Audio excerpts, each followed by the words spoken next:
I used to think being the black sheep was a joke until my family laughed in unison, and I realized they believed it. 3 days later, I froze the accounts. 1 week later, a moving truck arrived, but when a thick envelope landed in my mailbox proving my brother wanted to steal my entire career, I made a choice. I would not scream or cry online. If they want a show, I am going to be the one turning on the bright lights. My name is Josephine Gray, and on the day I finally held my degree in my hands, my family decided to remind me that a piece of paper could not buy their respect. The heat in Cedar Hollow, Colorado, was stifling that afternoon. It was the kind of dry, high-altitude heat that made your skin feel tight and your thirst unquenchable. My parents had transformed their backyard into something out of a lifestyle magazine. There were strings of Edison bulbs zigzagging overhead, white linen tablecloths that fluttered in the occasional breeze, and enough floral arrangements to bury a small sedan. It was beautiful. It was expensive. And as I walked through the crowd, clutching a glass of lukewarm lemonade, I realized that very few people here actually knew what I had studied or what I did for a living. They were here for the spectacle. They were here because my mother, Marianne, had summoned them. I was 24 years old. I had just graduated with honors while simultaneously running a marketing and design agency for small businesses from my laptop. I had spent the last 2 years functioning on 4 hours of sleep a night, balancing finals with client deadlines, often coding websites or drafting brand strategies, until the sun came up over the Rockies. I was tired. I was proud. I thought, perhaps foolishly, that today was about acknowledging that grind. I thought this party was a celebration of the fact that I had built something solid, something real, entirely on my own. But in the Caldwell-Gray household, reality was always secondary to the performance. The chatter was loud, a mix of neighborhood gossip and polite congratulations. I moved through the clusters of aunts and uncles, accepting their hugs and the envelopes that felt thin in my hands. I played the part of the grateful daughter perfectly. I smiled until my cheeks ached. I nodded when they asked if I was going to find a real job now, biting my tongue instead of explaining that my side business was already netting more than the starting salary of the corporate positions they idolized. I let them believe I was still finding my way. It was safer that way. It kept the peace. Then the music cut out. The screech of a microphone being tapped echoed off the siding of the house. I turned toward the patio, shielding my eyes against the glare of the setting sun. My brother, Derek, was standing on the elevated wooden deck. He was 30 years old, 6 years my senior, and he looked every inch the golden child my parents had always insisted he was. He wore a crisp linen suit that I knew cost more than my first car, and he held a plastic cup of beer aloft with the confidence of a man addressing his subjects. Derek had a way of standing that demanded attention. He did not ask for the room's focus. He assumed it was his birthright. The crowd hushed. My mother, standing near the punch bowl, clasped her hands together and beamed up at him. Her eyes were shining with an adoration that she rarely directed anywhere else. Derek cleared his throat. He flashed that charming, lopsided grin that had gotten him out of trouble since he was 5. "Josephine," he said, his voice booming through the rented speakers. "Where is the graduate?" I raised my hand from the back of the lawn, offering a small, tight wave. I wanted this to be over. I wanted to go home, take off my heels, and sleep for 14 hours. "There she is," Derek announced, pointing a finger at me. "Everyone, look at her. Our little Joey finally made it across the finish line." There was a ripple of polite applause. Derek waited for it to die down before he continued. "You know, it is funny. I was thinking about this morning, watching her walk across that stage. We all know the path has not been exactly straight for everyone in this family. We have had our ups and downs, but today, we celebrate." He paused for effect. He loved the pause. He loved the tension of a room waiting on his next word. "So," he said, raising his cup higher, a wicked glint entering his eyes, "let us have a toast. Let us toast to the family black sheep, who finally decided to join the rest of us in the real world. Cheers, Josie." The silence that followed was brief, but it was absolute. Then, the laughter started. It began with a few chuckles from his college friends in the corner, but it spread. It rolled across the yard like a wave. It was not a warm laugh. It was not the affectionate laughter of people sharing an inside joke. It was the laughter of confirmation. They were laughing because they agreed. They were laughing because Derek had just said the quiet part out loud. I stood frozen near the rose bushes. I felt the blood drain from my face, leaving me cold despite the 80-degree heat. Black sheep, the term hung in the air, toxic and heavy. I looked at my mother. Surely, she would step in. Surely, she would frown or shake her head or tell him that was too far. Instead, Marianne threw her head back and laughed the loudest of them all. She clapped her hands, looking around at her friends as if to say, "Isn't he hilarious? Aren't we such a fun, dynamic family?" She was normalizing my humiliation. She was signaling to every guest that it was okay to treat me like the punchline. I felt a physical blow to my chest, but I did not flinch. I did not run. I did not let a single tear form in my eyes. I forced the corners of my mouth up. I locked my jaw and pasted a smile on my face that was terrifyingly hollow. I played the role of the girl who could take a joke. I nodded, raising my glass of lemonade in a mock salute, acknowledging the toast. But behind my sunglasses, my eyes were not smiling. My eyes were cameras, recording everything. I looked at Uncle Robert, who was wiping a tear of mirth from his eye. Recorded. I looked at the neighbor, Mrs.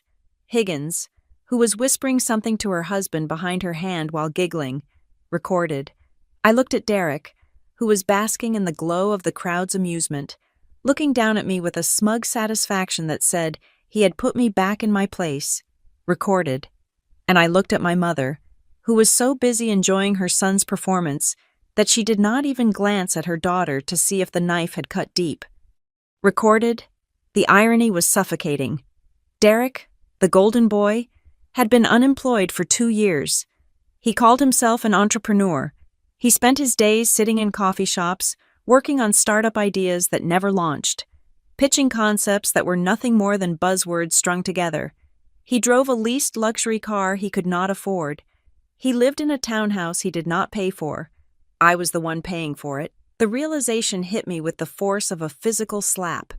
Even though I had known the facts for months, I was the black sheep. I was the one who needed to join the real world. I was the one who had wired $2,000 to the joint account last month so Derek would not be evicted. I was the one who paid the premiums on the family cell phone plan because my parents forgot, and Derek claimed he was between liquidity events. I was the one who had quietly absorbed the costs of his latest website domain fees because he promised me that investors were knocking down his door. I looked at him up there, preening like a peacock. He did not look like a man who had borrowed rent money from his little sister 3 weeks ago. He looked like a king, and I was his financier. The rest of the party was a blur. I accepted more congratulations. I laughed at more jokes. I let my mother hug me and whisper that I shouldn't be so sensitive if I looked stiff. I ate a piece of cake that tasted like sawdust. When the sun finally dipped below the horizon and the string lights began to glow against the twilight, I made my excuses. I told them I had a headache. I told them I was exhausted from the ceremony. "You are always running off," Derek said as I walked toward the gate, a beer bottle dangling from his fingers. "Stay. The party is just getting started. Do not be such a drag. Josie, I have work in the morning," I said, my voice steady. "Work," he scoffed. "Right. Your little computer thing. Good luck with that." I did not turn back. I walked to my car, a sensible 4-year-old sedan I had paid for in cash, and I drove away. The drive to my apartment was silent. I did not turn on the radio. I needed the quiet to organize the chaos in my head. The anger was there, a hot, roiling thing in my gut. But underneath it was something colder, something sharper, clarity. I lived in a modest 1-bedroom apartment on the other side of town. It was clean, quiet, and mine. I unlocked the door, kicked off my heels, and didn't even bother turning on the main lights. I walked straight to the kitchen island and opened my laptop. The screen glowed blue in the darkness. My fingers flew across the keys. entering passwords I had memorized long ago. I pulled up the banking portal. There it was, the joint account. It was an account I had opened with Derek 4 years ago. Back then, he had convinced me it was for a joint venture, a sibling partnership. He had the vision. I had the technical skills. We were going to build an empire. The empire never happened. The account, however, remained. And over the years, it had morphed into something else entirely. It had become a funnel. I poured money in from my side business money I earned from designing logos, managing social media campaigns, and building e-commerce sites, and Derek drained it out. I scrolled through the transaction history. Starbucks, $50. Gas station, $80. Liquor store, $120. Electronics store, $400. Rent payment for the townhouse, $2,500. The numbers blurred together. I clicked on the transfer history. My contributions were regular, consistent, $1,000 here, $2,000 there, $500 for an emergency, $300 for groceries because Mom said he was having a hard week. I sat there in the dark, the hum of the refrigerator the only sound in the room. I looked at the total. Over the last 18 months, I had transferred nearly $35,000 into this account. $35,000. That was a down payment on a house. That was a year of travel. That was my safety net, my hard work, my sleepless nights. And tonight, the man who spent that money had stood on a stage and called me the black sheep. He had invited our entire community to laugh at me. He had used my graduation, my milestone, to elevate himself and diminish me. I looked at the screen until my eyes burned. I am not the black sheep. I whispered to the empty room. I am the golden goose. For years, I had told myself I was helping family. I told myself that Derek was just going through a rough patch. I told myself that my parents appreciated my stability, even if they didn't celebrate it. But tonight, the veil had been lifted. They didn't appreciate me. They didn't even respect me. They saw me as a resource. I was the sturdy, boring mule that carried the load, so the show pony could prance around in the spotlight. I thought about my mother's laugh, that harsh, barking sound. She knew Derek borrowed money from me. She knew I paid his rent, and yet, she let him stand there and mock me, because in her world, Derek's ego was more important than my dignity. I felt a tear finally escape, tracking hot down my cheek. I wiped it away angrily. No more crying. I looked at the date on the screen. It was Tuesday. According to the bank's policy, transfers and account closures took anywhere from 24 to 48 hours to process fully, especially if I wanted to do it in a way that left no loose ends. I closed my eyes and took a deep breath. I could scream. I could write a long, emotional Facebook post exposing them all. I could call my mother right now and scream until my throat bled. But that is what the black sheep would do. The unstable, emotional little sister. That would just prove them right. They would say I was hysterical. They would say I couldn't take a joke. I needed to be something else. I needed to be the business owner they didn't believe I was. I opened a new tab on my browser. I pulled up the lease agreement for Derek's townhouse, which had my name on it as a guarantor. I pulled up the access logs for the freelance contracts I had subcontracted to him, the ones he hadn't touched in weeks. I am not going to say a word. I thought, I am going to let the reality they ignored crash down on them. I looked at the calendar. 3 days. In 3 days. The rent was due. In 3 days. The automatic transfer was scheduled to hit the joint account. In 3 days. Derek was planning to host an after-party for his friends at the townhouse I was paying for. I hovered my mouse over the settings button on the bank account. I wondered if Derek knew how much milk cost. I wondered if he knew what happened when the electricity bill didn't get paid. I wondered if he knew that the black sheep was the only thing standing between him and the street. He was about to find out. I did not click anything yet. I simply stared at the screen, a cold resolve settling into my bones. I was done funding the audience that laughed at me. I shut the laptop with a soft click. The room plunged back into darkness. 3 days. I stood up and walked to the window, looking out at the city lights of Cedar Hollow. They looked different tonight. They didn't look like home anymore. They looked like a battlefield. If my family wanted a show, I would give them one. But this time, I would be the one controlling the lighting, and when I turned the switch off, they were going to find themselves in the dark. The morning after the graduation party, I woke up to a silence so profound it felt heavy. There was no hangover from alcohol, but there was a distinct, throbbing headache from the emotional toxicity I had swallowed along with the lukewarm lemonade. I lay in bed, staring at the ceiling of the apartment I paid for, and I allowed myself to dissect the history that had led to that microphone moment. It was not a sudden development. In the Caldwell household, roles were assigned at birth, much like royal titles, but with far less dignity. Derek was the crown prince. I was the servant who cleaned the stables. From the time we were children, Derek had a gravitational pull that warped the reality of everyone around him. If he drew a stick figure, my mother, Mary Ann, would frame it and declare him a budding visionary. If I brought home a straight-A report card, it was met with a distracted nod and a comment about how I was so lucky that school came easy to me, implying that hard work had nothing to do with it. Whenever I achieved something that threatened to outshine Derek, the family mechanism would kick in to level the playing field. They did not scold me. That would have been too obvious. Instead, they used humor. They used the joke. When I won the state science fair in high school, my father, Gordon, chuckled at dinner and said I was going to turn into a mad scientist who never got invited to prom. When I got my first major client for my design business at 22, Derek joked that I was just coloring pictures for money. They minimized me to keep him comfortable.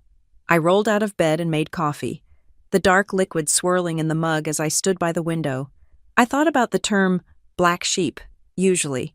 That label is reserved for the family screw-up, the one who gets arrested, or drops out of school, or cannot hold down a job. But in my family, the definition was inverted. I was the black sheep because I did not follow the script of codependency. I did not ask for money. That was my first sin. By being financially independent, I denied Marianne the leverage she craved. She could not control what she did not pay for. I did not flatter them. That was my second sin. I refused to nod along when Derek spun his tales of grandeur, and I did not participate in the silent agreement that we must all set ourselves on fire to keep Derek warm. That was the crux of it, the startup. I sat down at my kitchen island, the wood cool under my forearms. I could almost hear Derek's voice from 2 years ago, pitching me the idea. It was going to be a revolutionary platform, he had said, a disruptor. He had used so many buzzwords that the air in the room felt thin. He needed a partner. He needed someone with technical skills to build the back end while he handled the big picture strategy. I had hesitated. I knew his track record. But then came the guilt. Come on, Joey, he had said, using the nickname I hated. Do you not believe in me? Mom says you are too critical. Prove her wrong. Help your brother build a legacy. So I signed. I signed as a co-borrower on a business loan because his credit score was in the low 500s. I signed a contract that gave me equity in a company that produced nothing. And then, the slow bleed began. It started with small transfers.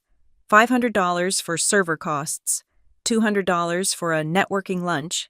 Then, it escalated. I opened my laptop, bypassing the social media tabs where I knew photos of the party were likely circulating, and went straight to my digital filing cabinet. I pulled up the lease agreement for the townhouse on the edge of the city. Derek and his wife, Sienna, lived there. It was a nice place. 3 bedrooms, a small yard, a garage, much nicer than my apartment. When they moved in, Derek had claimed it was essential for his image. He could not meet investors in a dump, but he could not make the deposit. It is just for a few months, Marianne had told me over the phone, her voice dropping to that conspiratorial whisper she used when she was brokering a deal between her children. Just until his seed funding comes through. You have savings. Josephine, do not be hoarding it when your brother has a baby on the way, potentially. There was no baby. There was never a baby. But the implication that I was selfish for having savings while Derek had dreams was enough to make me open my wallet.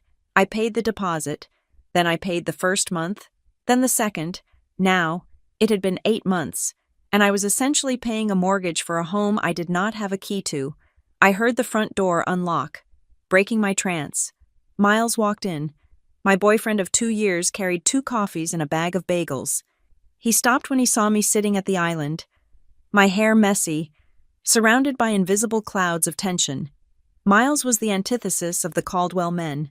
He was a carpenter. He worked with his hands.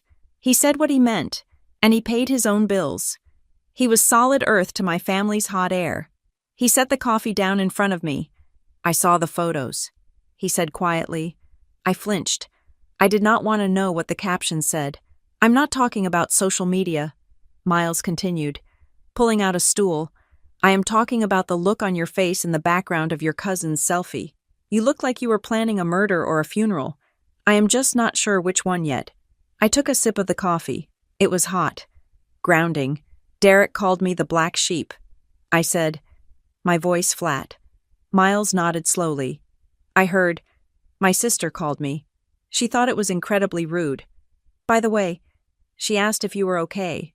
He thinks it is a joke. I said, they all do.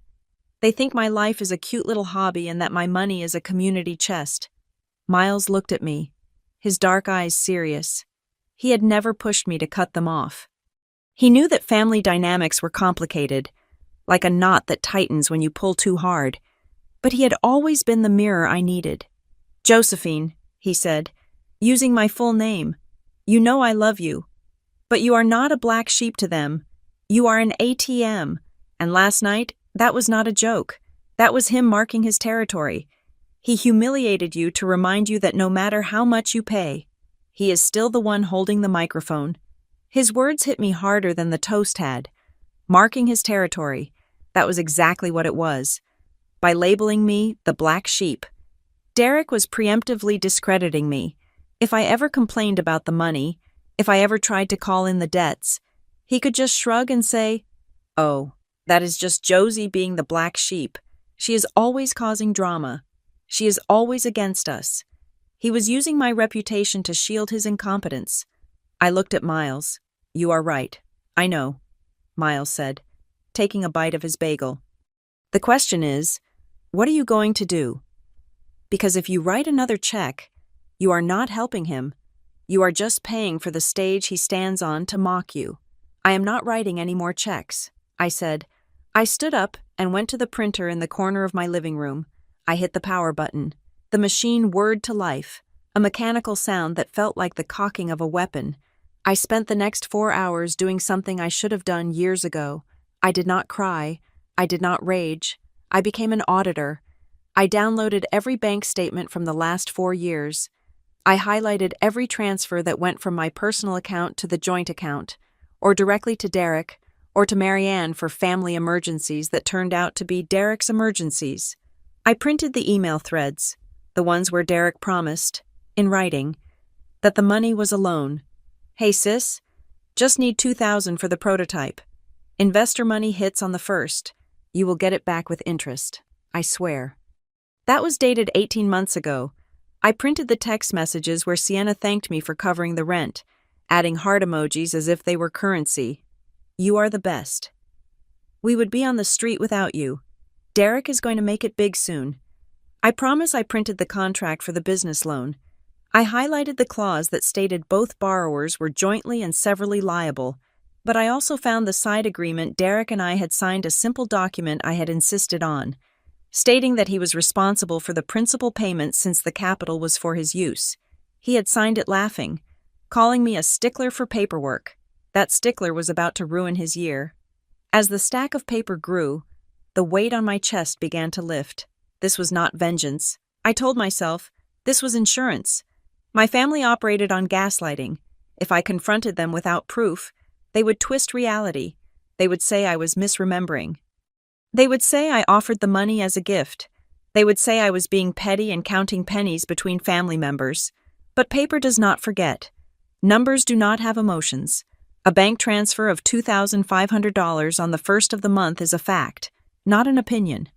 Miles watched me from the couch, reading a book, but I knew he was keeping guard. He saw the shift in me. For years, I had been the daughter who tried to buy love with compliance. Today, I was the business owner protecting her assets. Around 2 in the afternoon, my phone buzzed. It was a text from Derek. "Hey, great party last night. Sorry if the toast was a little rough. Just having fun. By the way, rent is due Tuesday. Can you make sure the transfer clears early? Landlord was being a pain last month. Thanks, sis." I stared at the screen. No remorse, no awareness. Just a non-apology followed immediately by a demand for cash. He really believed I was trapped. He believed that the shame of being the black sheep would keep me in line, desperate to prove I was good, generous, and loyal. I did not reply. I took a screenshot of the text and added it to a folder on my desktop named Evidence. Then I looked at the total sum of the transfers I had highlighted. It was staggering. It was enough to start a real business. It was enough to travel the world. It was enough to walk away and never look back. I realized then that I had been paying a subscription fee for a family that did not want me. I was buying a seat at a table where I was the only one bringing food, and they were still throwing scraps at me. I turned to Miles. "I am not going to argue with them," I said. Miles looked up, marking his page. "Good. Arguing implies they have a valid point to counter. I am going to change the rules," I said. I picked up the stack of papers, the edges sharp against my fingertips. They think I am the black sheep, fine. I will be the wolf. But I am done being the shepherd for their mess. I looked at the date on the calendar. Sunday. The banks were closed, but the online portals were open. The scheduling tools were active. I sat back down at the computer. My heart was beating in a slow, steady rhythm. The fear was gone. In its place was a cold, hard determination. I was about to detonate the foundation of Derek's life, simply by removing the pillars I had built for him. I remembered the faces of my relatives laughing in the backyard. I remembered Marianne's cackle. Let them laugh. I thought, I hope they enjoyed the show, because the ticket price just went up, and nobody in that house can afford it anymore. I organized the papers into a neat pile. Tomorrow, I would make the calls. Tomorrow. The side business girl was going to show them exactly how the real world operated, and the first lesson was going to be expensive. Monday morning arrived with the clinical precision of a scalpel. I sat at my desk at 9 o'clock sharp. The coffee in my mug was black. The curtains were drawn to cut the glare on my monitors, and my phone was set to silent. The emotional storm of the weekend had passed, leaving behind a landscape that was stark, gray, and perfectly clear. I was not a sister today. I was a creditor closing a bad account. I dialed the number on the back of my debit card. I did not use the app. I wanted to hear a human voice confirm the destruction I was about to unleash. "Thank you for calling First Horizon Bank." A woman's voice chirped. "My name is Brenda. How can I help you today?" "Good morning, Brenda," I said. My voice was steady, devoid of the tremor that used to seize me whenever I had to make a decision that might upset my family. "I am the primary account holder for a joint business checking account ending in 452. I need to make some immediate changes to the authorized user list." I verified my identity. I gave her my social security number. I answered the security question about my first pet, a golden retriever named Buster, who had liked me more than he liked Derek, a fact my brother still resented. "I see Mr. Derek Caldwell listed as an authorized signer with full withdrawal privileges," Brenda said. "What changes would you like to make?" "I want him removed," I said, effectively immediately. "I also need to report the debit card, ending in 889, the one in his possession as compromised. Please cancel it, and do not issue a replacement to his address." There was a pause on the line. I could hear the clicking of a keyboard. It was the sound of a lifeline being severed. "I understand," Brenda said. "Just so you know, this will decline any pending transactions initiated by that card number. That is the intention," I replied. When the call ended, I did not sigh. I did not lean back. I opened my email client. For the past year, Derek had employed a small team of freelancers to work on the branding and back end of his startup. There was a graphic designer in Portland and a copywriter in Austin. They were talented people. They were also people I had hired. Derek had played the boss, zooming them for hours about his vision, but I was the one who signed the contracts. I was the one whose signature was on the liability clause. I composed a single email. I blind copied all of them to save time. Subject notice of contract termination and payment suspension. To whom it may concern, effective immediately, all work on the Caldwell Venture project is to be halted. The funding for this project has been frozen. Any further hours billed after 10 in the morning today. Monday, June 24th, will not be compensated by the undersigned. Please submit your final invoices for work completed up to this date. Do not transfer any further assets, files, or login credentials to Derek Caldwell until outstanding balances are settled. Direct all future inquiries regarding project continuation to Mr. Caldwell directly, as I am resigning my position as financial guarantor.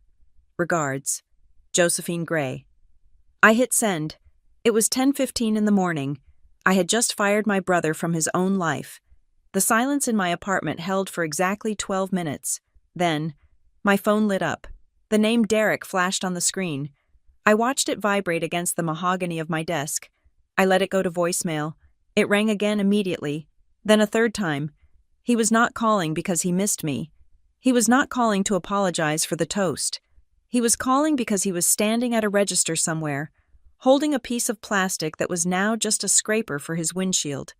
I picked up on the fourth ring. I did not say hello. I simply pressed the green button and held the phone to my ear. What the hell is going on? Derek's voice was high, tight with a mix of panic and fury. I am at the gas station.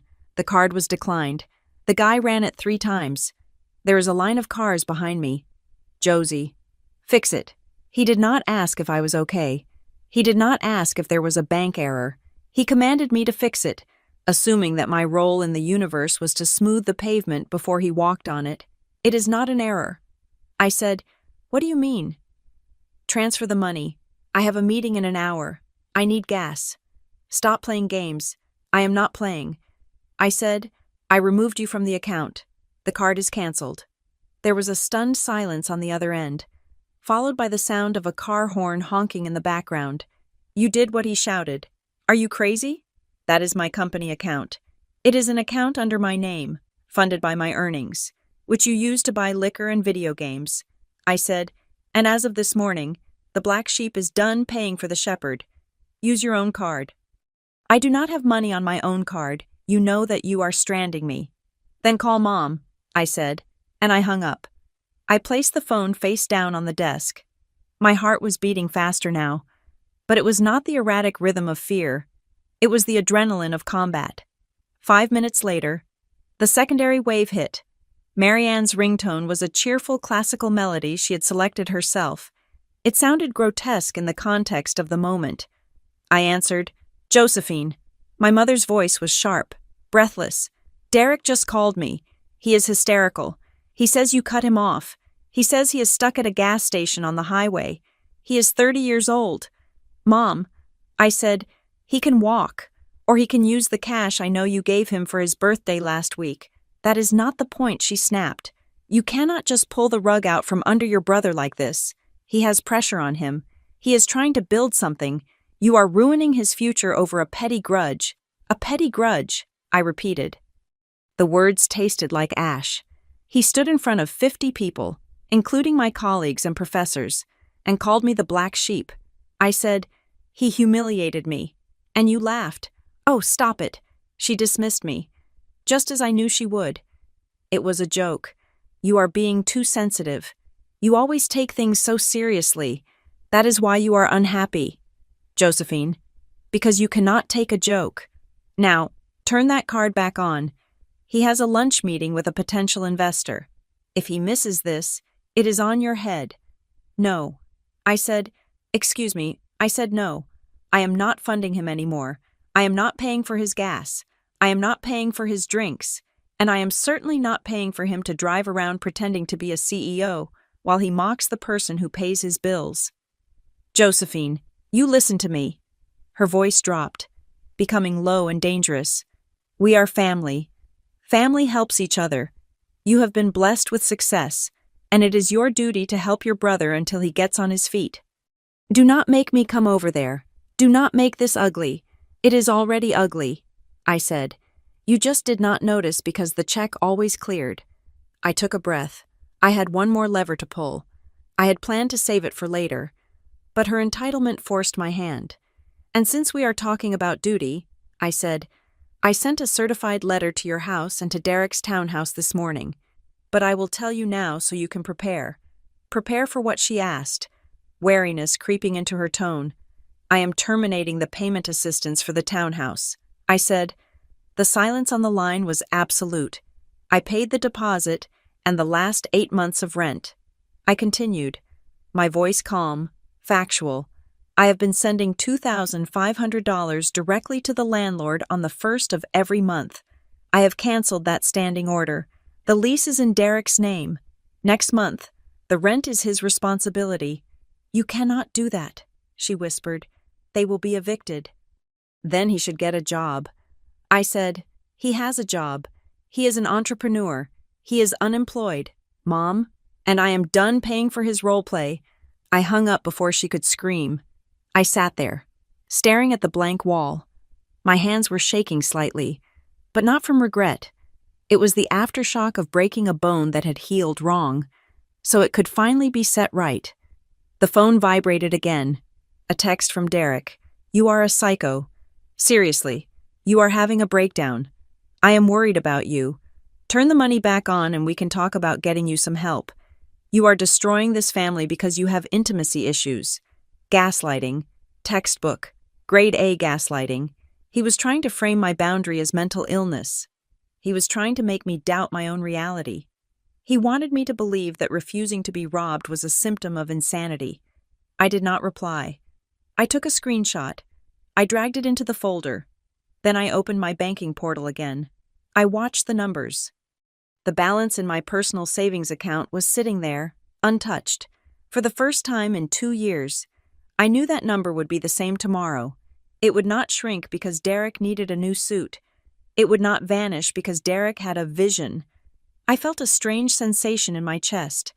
I waited for the guilt. I had been trained for 2 decades to feel guilty whenever I displeased them. I waited for the crushing weight of being the bad daughter, the selfish sister.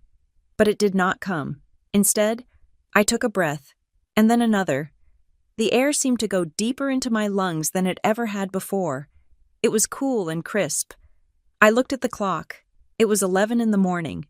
I had just cut off the financial oxygen to the people who had been suffocating me, and for the first time in my life, I wasn't holding my breath. I was breathing. I turned back to my work monitors. I had a client meeting at noon, a real client, someone who paid me, someone who respected my time. I picked up my mouse and clicked on a design file. The colors on the screen looked brighter. The lines looked sharper. Let them call. I thought, let them scream. The bank is closed. I started to work, and the silence in the apartment was no longer heavy. It was golden. The text message from my mother arrived on Wednesday afternoon. It was brief, devoid of the usual emojis, and carried the weight of a royal decree. Family dinner, Thursday, 7 o'clock. Do not be late. We need to reset. I stared at the screen. The word reset was doing a lot of heavy lifting. In the lexicon of the Caldwell family, a reset did not mean an apology or a change in behavior. It meant sweeping the debris under the rug and pretending the house wasn't built on a sinkhole. It was an ambush. I knew it.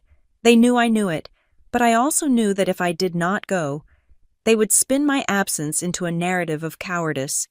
They would say I was hiding because I knew I was wrong. I decided to attend. But I was not going as the daughter seeking approval. I was going as a foreign diplomat entering hostile territory. I dressed with intention. I chose a black blazer, sharp and tailored, over a white silk blouse. It was what I wore to meet with bank loan officers or difficult clients. It was armor. When I pulled into the driveway of my parents' house, the scene was aggressively normal. The lawn was manicured to within an inch of its life. The porch light was on. My father's sedan was parked next to Derek's leased luxury SUV. Seeing that car triggered a spike of irritation in my chest. I knew for a fact that the lease payment was due in 10 days, and for the first time in 2 years, The money was not sitting in the joint account waiting to be claimed. I walked up the path and opened the front door without knocking. The smell hit me first. Roast beef, rosemary, and the heavy cloying scent of my mother's expensive potpourri. It was the smell of my childhood, a sensory trigger that usually made me feel safe, but tonight made my stomach turn. I walked into the dining room. The table was already set. Marianne had brought out the good china, the pieces with the gold rim that were usually reserved for Christmas or Easter. The chandelier was dimmed to a warm glow. It was a stage set for a reconciliation scene in a Hallmark movie. "Hello, everyone," I said. My voice was cool, level. They were already seated. My father, Gordon, sat at the head of the table. He looked older tonight. The lines around his mouth were deep, and he was staring at his empty plate with a focus that suggested he was trying to solve a complex math problem. He did not look up when I entered. Marianne was bustling in from the kitchen, carrying a platter of roasted vegetables. She was wearing a floral dress and a smile that was too wide, too bright, and entirely frantic. "Josephine, you made it." She set the platter down and moved to hug me. I stiffened, allowing the embrace but not returning it. She smelled of white wine and denial. "Sit, sit. Derek and Sienna are already here." I looked across the table. Derek was sitting in his usual spot, to the right of my father. He looked relaxed, almost bored. He was leaning back in his chair, one arm draped over the back, swirling a glass of red wine. He met my gaze with a look that was assessing. He was trying to figure out if I had cracked yet. He wanted to know if the silence of the last 3 days was a bluff or a permanent state of affairs. Next to him sat Sienna. My sister-in-law looked like she wanted to be anywhere else on the planet. Her blonde hair was pulled back in a severe bun, and her hands were busy shredding a paper cocktail napkin in her lap. She offered me a quick, nervous smile that didn't reach her eyes, then looked down at her lap immediately. I took my seat across from Derek. "So," Marianne said, clapping her hands together as she sat opposite Gordon. "Let us eat. Gordon, carve the beef, please." My father stood up and began to slice the meat. The sound of the knife scraping against the sharpening steel was the only noise in the room. Shk, shk, shk. It was rhythmic and aggressive. For the first 10 minutes, the only conversation was performative. Marianne talked about the weather. She talked about the neighbor's new landscaping. She talked about a sale at the department store. She was throwing words into the void, desperate to fill the silence that the rest of us were maintaining. Derek ate with gusto. He chewed loudly, acting as if he hadn't a care in the world. He asked for the salt. He complimented the potatoes. He was signaling that he was unaffected. I ate nothing. I cut my meat into small, precise squares, moving them around the plate. Finally, Marianne set her fork down. The inevitable pivot arrived. "You know," she began, her voice taking on a tone of reasonable, maternal concern, "I think it is silly that we are all sitting here with this tension. Families fight. It happens. But the important thing is that we do not let small misunderstandings turn into permanent damage." She looked at me. Her eyes were hard, despite the smile. "Josephine, darling," she continued, "Derek told me about the banking confusion and the email to the freelancers. I know you are upset about the toast at the party. It was insensitive. Derek admits that." I looked at Derek. He smirked, taking a sip of wine. "Yeah," he said, "it was a joke. Joe, I was just roasting you. You know, like they do on TV. I didn't think you would go nuclear and freeze the assets. That is a bit dramatic. Do you not think I did not answer?" I kept my face blank. This was the trap. They wanted me to argue. They wanted me to say, it wasn't a joke, it was cruel. Because if I said that, they could attack my tone. They could say I was shouting. They could say I was hysterical. They could shift the conversation from what he did to how I reacted. I refused to give them the ammunition. Marianne waited for me to speak. When I didn't, she pressed on. "The point is," she said, pouring herself more wine, "you have made your point. You are angry. We get it. But punishing your brother by sabotaging his company is not the way to handle it. We need to be constructive. So, I think you should reactivate the cards tonight, and Derek will apologize for the toast. That seems fair, does it not? She framed it as a compromise. I give him back his livelihood, and he gives me 2 words. I took a sip of water. I placed the glass down gently. I looked at my mother, then at Derek, and then I went back to cutting my meat. Derek let out a short, scoffing laugh. See, he said to Marianne, she is doing that stonewalling thing. She thinks she is better than everyone else because she made a little money. Josephine, Marianne's voice sharpened. I am speaking to you. Do not be rude. Your brother has bills to pay. He has employees depending on him. You have a responsibility here. I still said nothing. I looked at Sienna. She was staring at her plate, her face pale. She knew. She knew exactly why I had cut the funding. She knew about the townhouse rent. She knew about the lies. And yet, she sat there, silent. Marianne slammed her hand on the table. The silverware rattled. Answer me, she snapped. This is ridiculous. You are acting like a child. We are a family. You cannot just cut us off because your feelings were hurt. I looked up, ready to deliver the sentence I had prepared. But before I could open my mouth, a heavy sound interrupted us. It was the sound of my father dropping his fork onto his plate. Clatter. Gordon Caldwell had been a silent fixture in my life for 24 years. He was a man who preferred to read the newspaper rather than intervene in domestic disputes. He usually let Marianne run the show while he retreated to the garage. But tonight, Gordon placed his hands flat on the table. He did not look at Marianne. He looked directly at Derek. She is not acting like a child, Gordon said. His voice was low, gravelly, and completely devoid of the hesitation that usually defined him. Marianne blinked, stunned by the interruption. Gordon, please, I am handling this. You are not handling anything, Gordon said.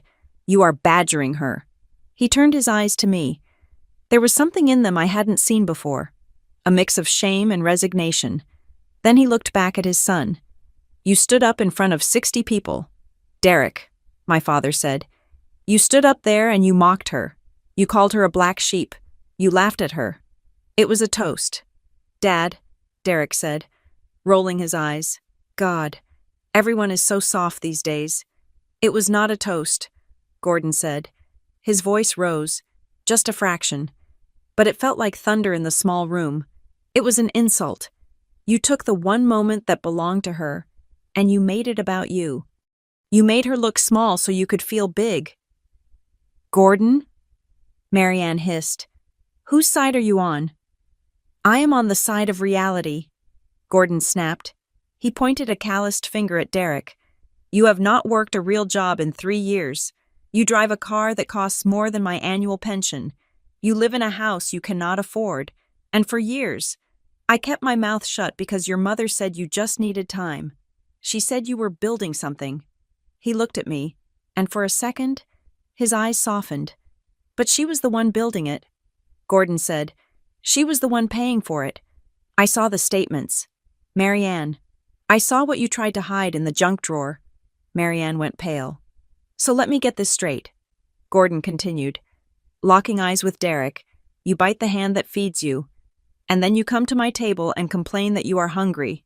The room went deadly silent. I felt a shockwave go through me. In my entire life, I had never heard my father speak to Derek like that. Derek looked as if he had been slapped. His arrogance faltered for the first time. Dad, you do not understand business, Derek stammered. It is complex. The liquidity is tied up in... Stop it. Gordon cut him off. Just stop lying. You are not a businessman. Derek, you are a grifter, and you have been grifting your sister. Gordon Marianne shrieked. She stood up, her face flushed red. How dare you? How dare you speak to your son that way? He is trying his best. He is under so much pressure. You should be supporting him, not tearing him down like her. She pointed a shaking finger at me. Derek seized the opening.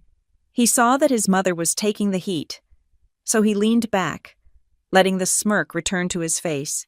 He was safe again. Mommy was fighting the dragon. I looked at him. He was 30 years old, and he was hiding behind his mother's skirt while she screamed at his father. Then I looked at Sienna. She had stopped shredding the napkin. She was gripping the edge of the table so hard her knuckles were white. Her eyes darted to me, terrified. She wasn't just afraid of the argument. She was afraid of what was going to happen next. She looked like someone who was watching a dam crack, knowing she was standing in the flood zone. Marianne was still yelling at Gordon, listing his failures as a father, deflecting the blame onto him to protect her golden boy. I realized then that this would never end. There was no conversation to be had. There was no logic that could penetrate their delusion. My father had woken up. Yes, but he was 20 years too late. Marianne would browbeat him into silence eventually. She would wear him down, and Derek would continue to take whatever he could grab. I did not want to watch the rest of the play. I placed my napkin on the table. I pushed my chair back. The scraping sound cut through Marianne's tirade. She stopped mid-sentence and looked at me. "Where do you think you are going?" she demanded. "We are not finished. You are not leaving until you fix this." I picked up my purse. I stood tall, smoothing the front of my blazer. I looked at the three of them. My father, defeated but awake. My mother, furious and blind. My brother, smug and parasitic. And Sienna, the silent accomplice. I did not look at my father. I did not look at my mother. I looked directly at Derek. "I will not explain myself a second time," I said. My voice was quiet, but it carried to every corner of the room. Josephine Marianne shouted. "If you walk out that door," I turned my back on them. I walked out of the dining room, down the hallway, and to the front door. Behind me, I heard Derek say, "Let her go. Mom, she will be back crawling when she realizes she needs us." I opened the heavy oak door and stepped out into the cool night air. I closed the door behind me with a firm, decisive click. I did not slam it. I simply shut it. I walked to my car. I did not run.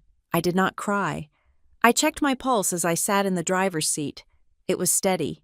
I looked back at the house. The light was still glowing in the dining room window. I could see the silhouettes of them moving, arguing, but it was like watching a television show with the volume muted. It had nothing to do with me anymore. I started the engine and backed out of the driveway. As I drove away, I realized something important. My father's defense was nice, but it didn't save me. I had saved myself the moment I walked out that door. The battlefield was behind me.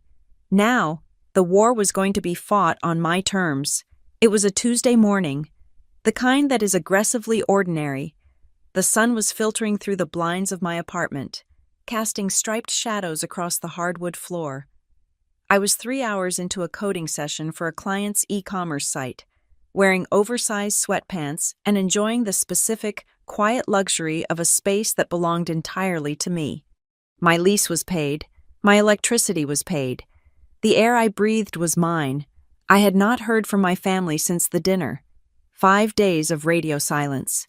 In a normal family, silence might mean peace. In the Caldwell dynamic, silence was simply the time it took to reload the weapon. At 10:30 in the morning, a heavy grinding noise from the street below broke my concentration. It was the sound of air brakes hissing and a diesel engine idling. I lived on the second floor of a secure complex in a decent part of Cedar Hollow. We rarely had heavy traffic. I stood up, stretching my back, and walked to the window. I parted the blinds with 2 fingers, expecting a delivery truck or perhaps a maintenance crew. What I saw made my blood turn into ice water. A 26-foot moving truck was double-parked directly in front of the building entrance, blocking the fire lane. The hazard lights were flashing. The back ramp was already extended, a metal tongue lapping at the sidewalk. And there, standing on the pavement with a clipboard in his hand, was Derek. He was wearing sunglasses and pointing at the building, directing 2 burly movers who were hauling a familiar beige sofa toward the glass doors. It was the sofa I had bought for his townhouse 8 months ago. I felt a surge of adrenaline that was so sharp it was almost nauseating. This was not a visit. This was an invasion. I grabbed my keys. I did not bother to change out of my sweatpants. I did not put on shoes. I shoved my feet into slide sandals. I ran out of my apartment, down the single flight of stairs, and burst into the lobby just as the automatic doors were sliding open. Derek was the first one through. He looked up, saw me, and smiled. It was a tight, triumphant smile. "Hey, sis," he said, stepping onto the lobby carpet as if he were arriving for a scheduled brunch. "Perfect timing. Grab the elevator for the guys. Will you?" I stopped dead in the center of the lobby, planting my feet. "Stop," I said. My voice was loud, echoing off the marble floors. The two movers paused, the sofa hovering between them. They looked from me to Derek, bored and indifferent. Derek lowered his sunglasses. "Do not make a scene. Josephine, we are just moving in." "Moving in," I repeated. The words felt foreign in my mouth. "Yeah," he said, waving a hand dismissively. The landlord at the townhouse was being a jerk about the rent delay. He started eviction proceedings yesterday. Can you believe that? No grace period. So, we figured, why waste money on another deposit? You have that second bedroom upstairs doing nothing. It is perfect. He turned back to the movers. "Keep going. Guys, Unit 204, second floor."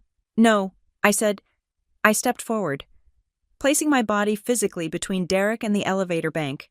"You are not bringing that furniture up," I said. "You are not coming in. This is not your home." Derek laughed. It was a dry, incredulous sound. "It is family, Joe. You are not going to leave your brother on the street. That is illegal or something. Moral law. Now move." I looked past him. Sienna was walking through the doors now. She was carrying a cardboard box labeled Kitchen Misk. Her face was flushed, and she was looking everywhere except at me. She looked exhausted. She looked like a woman who had been dragged along by a current she was too weak to swim against. "Sienna," I said. She flinched. She hugged the box tighter to her chest. Derek stepped into my personal space. He smelled of expensive cologne and anxiety. "Stop talking to her," he snapped. "Look, we will just stay for a few weeks. A month, tops, just until I close the seed round. Then we will get a penthouse. You will beg us to stay then. But right now, we are doing this. It is happening." He snapped his fingers at the movers. "Ignore her. She is just having a bad morning. Up." One of the movers took a step forward. "If you take another step, I will call the police for trespassing." I said. The mover stopped. He set his end of the couch down with a heavy thud. He looked at Derek. "Look, buddy, we are paid to move furniture, not fight domestic disputes. Sort it out." Derek's face turned a mottled shade of red. "Josephine, you are embarrassing yourself. This is your family." I looked out the glass doors. The street was bright, and then I saw it. Parked across the street, in the shadow of an oak tree, was a black sedan. The engine was running. The window was cracked just an inch. I knew that car. I squinted. Through the tinted glass, I saw the silhouette of a woman with big sunglasses, her arms crossed over her chest, watching the scene unfold like a director monitoring a film set. Marianne. She was not here to help. She had driven them here. She had probably packed the boxes. She had orchestrated this. She knew that if she called, I would say no. So she chose the ambush. She bet on the fact that I would be too ashamed to cause a scene in my own building, that I would fold under the pressure of public scrutiny. She bet wrong. I turned back to Derek. "Mom is watching, isn't she?" I asked. Derek blinked. Caught off guard. "She wanted to make sure we got settled safe. She is worried about us. Unlike you." I pulled my phone from my pocket. I did not call the police. I dialed a number that was saved in my favorites. "Mr. Henderson," I said when the line connected. "This is Josephine Gray in Unit 204. Yes, I have an emergency. There are individuals attempting to move furniture into the building without a lease or authorization. They are blocking the lobby. I need you down here. Immediately." I hung up. Derek looked at me with genuine shock.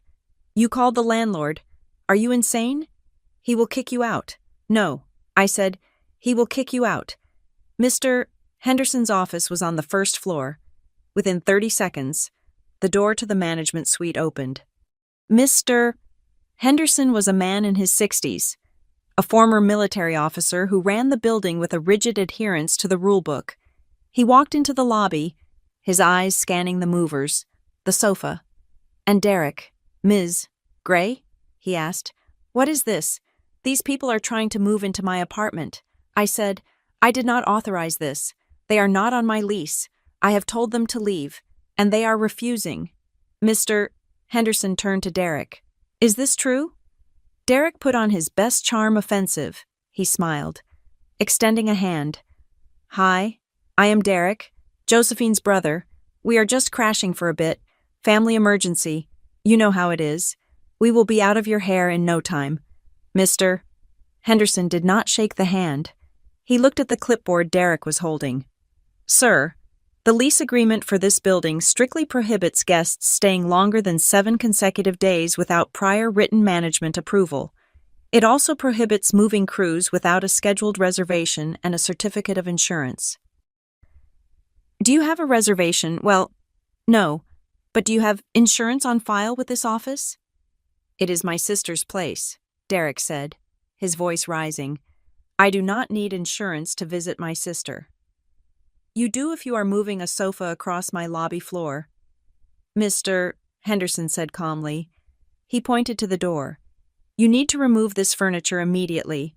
If you do not, I will have the police remove it as abandoned property. Derek turned to me. His charm was gone. His face was twisted into a mask of pure venom.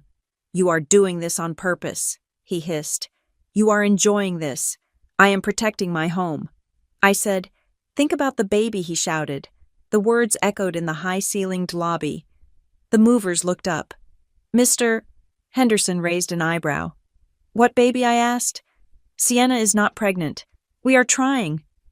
Derek yelled. He gestured wildly at Sienna, who shrank back against the wall. We are trying to start a family, and you are putting your future niece or nephew on the street. What kind of monster are you? He was using a hypothetical child. He was using a non-existent human being as a shield for his own incompetence. It was the lowest thing I had ever seen him do. I looked at Sienna. Her eyes were wet. She looked miserable. But she did not contradict him. She let him use her body as a bargaining chip. I felt a wave of pity, but it was quickly replaced by resolve. There are other relatives. Derek, I said, my voice steady. There is Aunt Clara in Wyoming. There is Cousin Mike in Denver. They said no. Derek screamed. The truth hung in the air. So you asked them first. I said, you asked everyone else, and they all said no. Derek realized his mistake. He clamped his mouth shut. I took a step closer to him. And Mom? I asked, pointing to the black car across the street. She has a 4-bedroom house, the house you grew up in. Why are you not there? Derek looked away. Mom said she needs her space. She said she has done her time raising kids. She said it is your turn to step up. I almost laughed. It was so perfect. Marianne, the woman who preached family loyalty above all else, refused to let her precious son move back in because it would inconvenience her bridge nights. She pushed him onto me because she wanted the credit of being the matriarch without the work of being the safety net. So she sent you here to ambush me. I said, Mr. Henderson cleared his throat. The truck needs to move. Now. Derek looked at me one last time. His eyes were not the eyes of a brother. They were the eyes of a stranger who had been caught stealing. You are dead to me, he whispered. I did not flinch. I think we passed that point when you stole my credit card. Derek, he turned around. Load it back up, he screamed at the movers. The movers grumbled, lifting the beige sofa. They began to shuffle backward out the door. Sienna looked at me. For a second, just a second, I thought she might say something. I thought she might apologize. But she just turned and followed Derek, clutching her box of kitchen supplies like a life preserver. They walked out into the sunlight. I watched through the glass. I watched the movers shove the sofa back into the dark maw of the truck. I watched Derek get into the passenger seat of the truck, slamming the door so hard the side mirror shook. And I watched the black sedan across the street. As soon as the truck engine roared to life, the black sedan pulled away. Marianne did not wait for them. She did not wave. She simply drove off, disappearing into the traffic, leaving her son to navigate the mess she had helped create.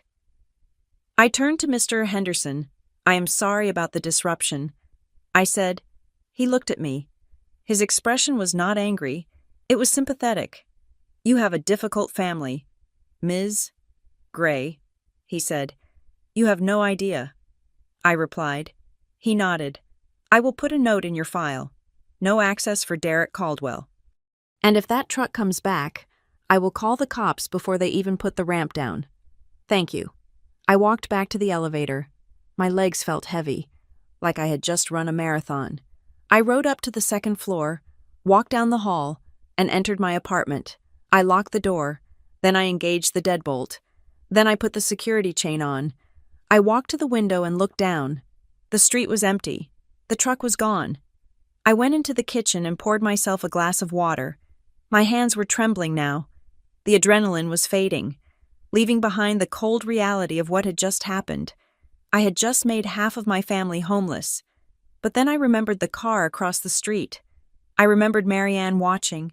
I remembered Derek lying about the baby. They were not homeless because of me. They were homeless because they had burned every bridge they had ever crossed, and they were furious that I had finally fireproofed mine. I went back to my computer. I sat down. I tried to code, but my mind was racing. At 8 o'clock that night, my phone buzzed. I knew who it was before I looked. It was a text from Derek. I hope you are happy. We are at a Motel 6 on the highway. Sienna is crying. You think you won today. You think you are tough, but you have no idea what you just started. You will regret this. Josephine, I promise you, I read the message twice, in the past. Derek's threats were vague. They were emotional outbursts. You will be sorry. You are mean. This was different. This was calculated. You have no idea what you just started. I realized then that the moving truck was not the climax of the conflict. It was just the opening move of a siege. Derek was cornered. He was embarrassed. He was broke. And a narcissist without an audience is a dangerous thing. I did not reply. I did not block him. I needed to see what was coming. I took a screenshot. I saved it to the folder. Then I went to my front door and checked the lock one more time. The metal felt cold and solid under my fingers. I am not the one who will regret this. I whispered to the empty room. I turned off the lights and went to bed. I did not sleep well, but for the first time in my life, I did not sleep with the guilt of enabling them. I slept with the unease of a soldier waiting for the sun to rise on the day of battle, and I was ready. The digital assault began at 6 in the morning on Thursday.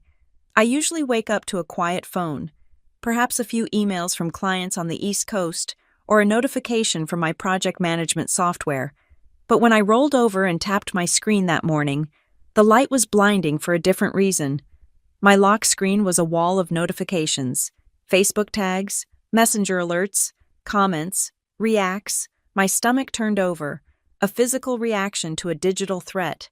I sat up, pulling the duvet around my shoulders, and unlocked the phone. There it was.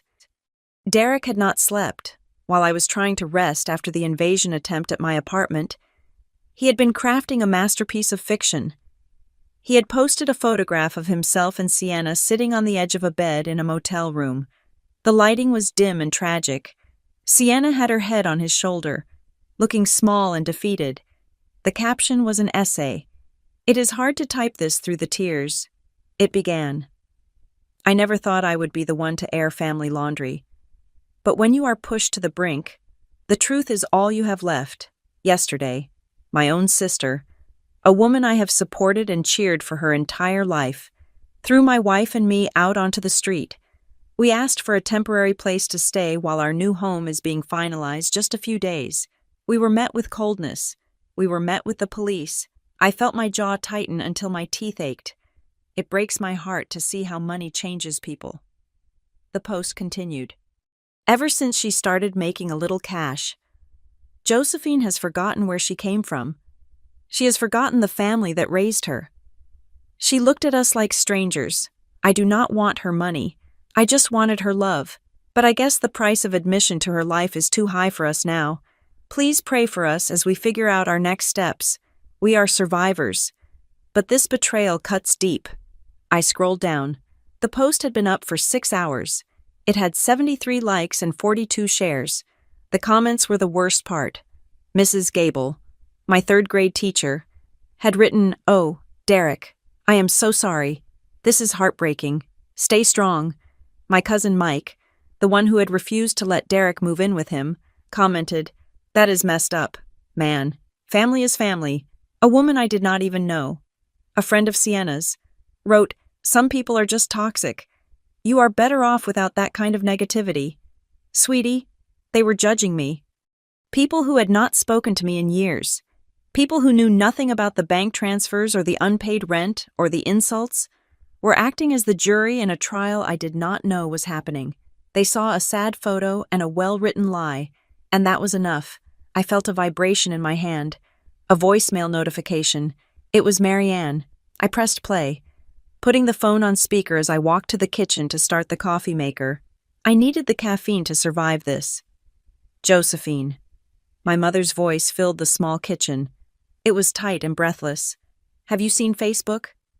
You need to fix this. Aunt Clara just called me asking if we are destitute. The neighbors are talking. This makes us look like a disaster. I do not care who said what to whom. You need to make peace with your brother publicly so he takes that down. Fix the image. Josephine, we have a reputation in this town." Click. She did not ask if it was true. She did not ask if I was okay. She did not scream at Derek for lying. She only cared that the neighbors were gossiping. The truth was irrelevant to Marianne. The only thing that mattered was the facade. I stood there, watching the coffee drip into the carafe. The urge to reply was overwhelming. I wanted to comment on the post. I wanted to scream in all caps. I wanted to upload the bank statements right there in the comments section and tag every single person who had offered him sympathy. But then I looked at the kitchen table where Miles was sitting. He had come over late the night before to make sure I was safe. He was watching me, his eyes dark and steady. "He is winning the narrative," I said, my voice shaking with rage. "Look at this. Miles, they think I am a monster." Miles took the phone from my hand. He looked at the post, scrolled for a moment, and then set the phone face down on the table. "He is not winning," Miles said calmly. "He is loud. There is a difference. He is destroying my character." I argued. "If I stay silent, I admit guilt." Miles stood up and walked over to me. He placed his hands on my shoulders, grounding me. "Listen to me," he said. "The person who benefits from your silence will call you crazy when you finally speak. But if you speak the way he speaks with emotion and drama, you just give him what he wants. You become a participant in the circus. So what do I do?" I asked. "Just let him lie." "No," Miles said. "You do not argue with a liar in front of an audience that loves a show. You take away his stage." I looked at the phone. I looked at the comments. Money changes people. He was right. Money did change people. It made Derek entitled, and it made me a target. But money also left a paper trail. "I am going to the office," I said. I did not go to my actual office. I went to the second bedroom, which I used as my workspace. I spent the next 3 hours compiling a document. This was not a chaotic pile of papers like the one I had gathered before. This was a presentation. I printed the bank statements highlighting the $35,000 in transfers.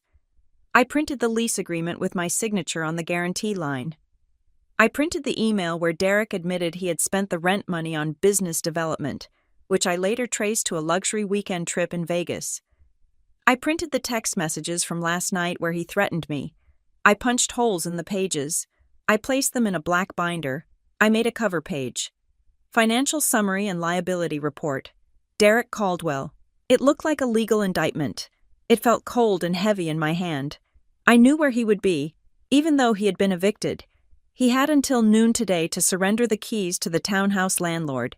He would be there, scavenging the last of his things, likely trying to steal the copper wiring if he thought he could get away with it. I did not call ahead. I drove to the townhouse at 11 in the morning.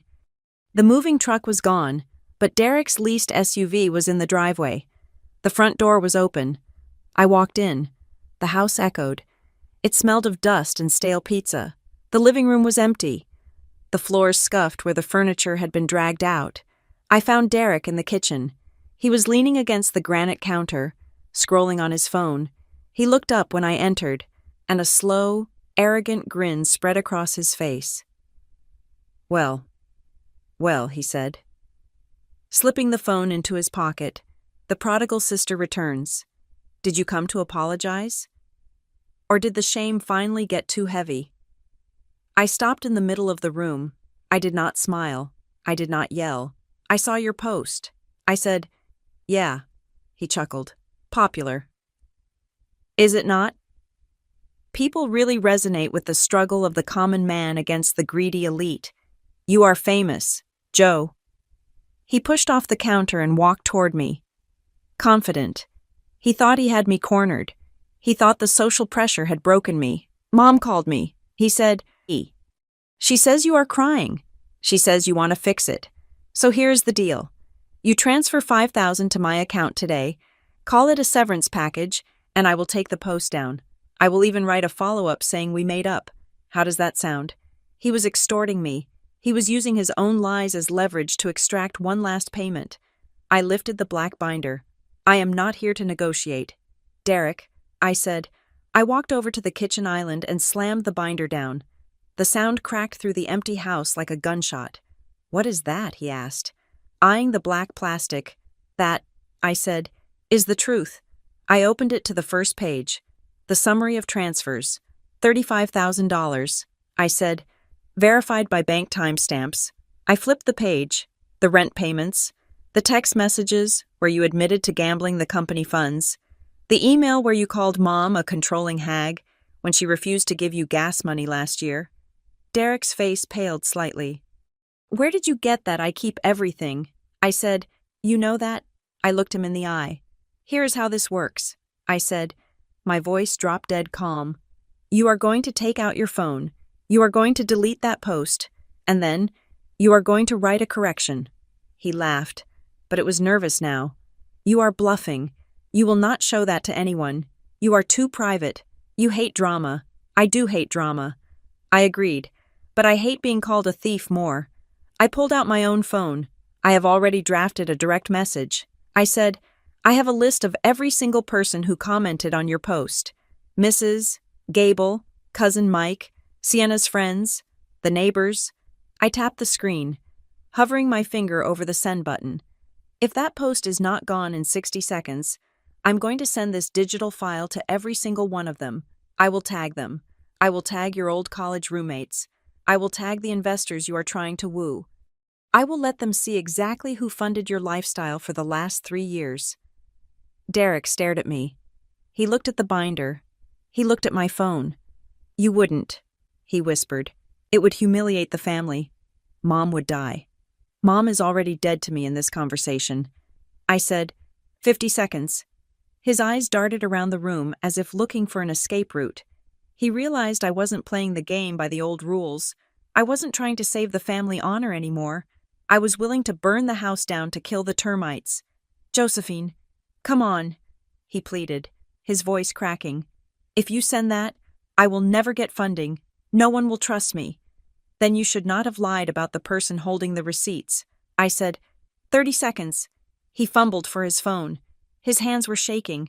The arrogance was gone, replaced by the terrified franticness of a child caught with a match in his hand. Okay, he shouted. I am doing it. He tapped furiously. I watched him. It is gone, he said, showing me the screen. Deleted? Now the correction. I said, no, he said. I cannot. That makes me look weak. The binder. I reminded him. He gritted his teeth. He typed. He showed me the screen. My previous post was written in a moment of high emotion and stress. I misunderstood the situation with my sister. We are handling this privately. Please respect our privacy. It was weak. It was vague. It took no real responsibility, but it was an admission that he had lied. Post it, I said. He pressed the blue button. There, he spat. Are you happy you just humiliated your own brother? I closed the binder. I picked it up. I did not humiliate you. Derek, I said, I just stopped you from using my name to sell a fake tragedy. I turned to leave. I walked to the door, the sound of my heels clicking on the hardwood. "You are cold," he yelled after me. "You are ice cold." "Josephine." I paused at the threshold. "I tried to be warm," I said without turning back. "You burned it out of me." I walked to my car. I sat in the driver's seat and exhaled. My hands were trembling, but not from fear. It was the release of tension. I had done it. I had stared him down and he had blinked. I checked Facebook. The post was gone. The new status was up. The comments were already coming in. Confused, asking what happened. Derek wasn't replying. I felt a sense of victory. It was small, but it was real. I had protected my name. I drove back toward my apartment, feeling lighter. I thought the worst was over. I thought the battle was contained to the family circle. But when I stopped at a red light, my phone buzzed with an email notification. It was not a personal email. It was to my business address. I glanced at it. Subject query regarding project ethics. My heart skipped a beat. The sender was Sarah Jenkins, the owner of Boutique Loft, one of my oldest and most consistent clients. I opened the email. "Hi, Josephine. I hope you are well. I saw a screenshot circulating this morning regarding a dispute with your brother. I also received a direct message from a user named Derek C., claiming that you misappropriated funds from a joint venture to start your agency. He claims the intellectual property for the designs I use might actually belong to him. I know this sounds crazy, but he sent a very official-looking document. Can you clarify? We cannot afford any copyright issues." The light turned green. I did not move. A horn honked behind me. I drove through the intersection, my mind reeling. He had deleted the post. Yes, but while I was driving over there, or perhaps before, he had done something far more dangerous. He had gone after my clients. He wasn't just venting to the neighbors anymore. He was actively trying to sabotage my livelihood. He had told Sarah that he owned my work. He was claiming that my agency, the one I built from scratch, was stolen property. I gripped the steering wheel until my knuckles turned white. I thought I had won a skirmish at the townhouse. I was wrong. I had just walked into a war. Derek realized he could not get money from me, so he had decided to stop money from coming to me. I pulled over to the side of the road. I read the email again. He sent a very official-looking document. Derek didn't know how to create official documents. He couldn't even file his taxes. Someone helped him. I thought of the black sedan. I thought of Marianne's voicemail about reputation, and I realized that the rot went deeper than just a jealous brother. I put the phone in the cup holder. The binder on the passenger seat seemed insufficient now. I needed more than bank statements. I needed a lawyer. "You want to play business?" "Derek," I whispered. "Fine, let's play business. The best revenge is not burning your enemy's house down. It is building a castle right next door and not inviting them to the housewarming." After the townhouse debacle and the social media skirmish, I realized that playing defense was a losing strategy. As long as I was reacting to Derek, I was still in his orbit.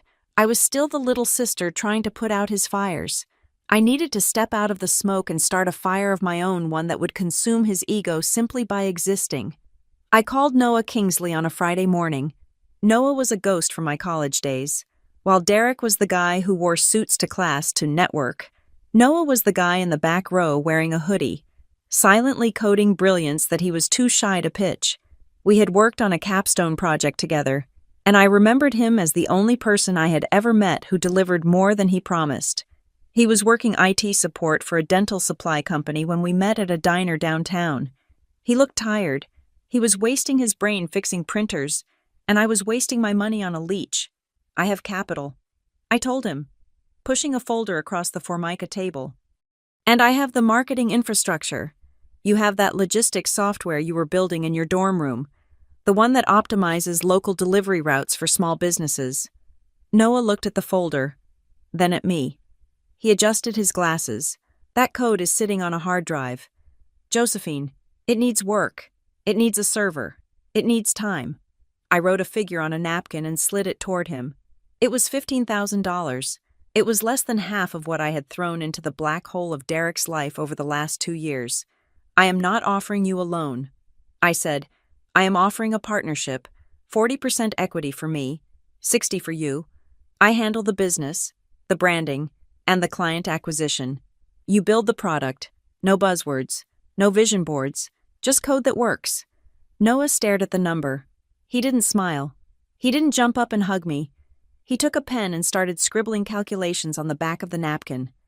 I can have the beta ready in 6 weeks if I quit the dental job, he said without looking up.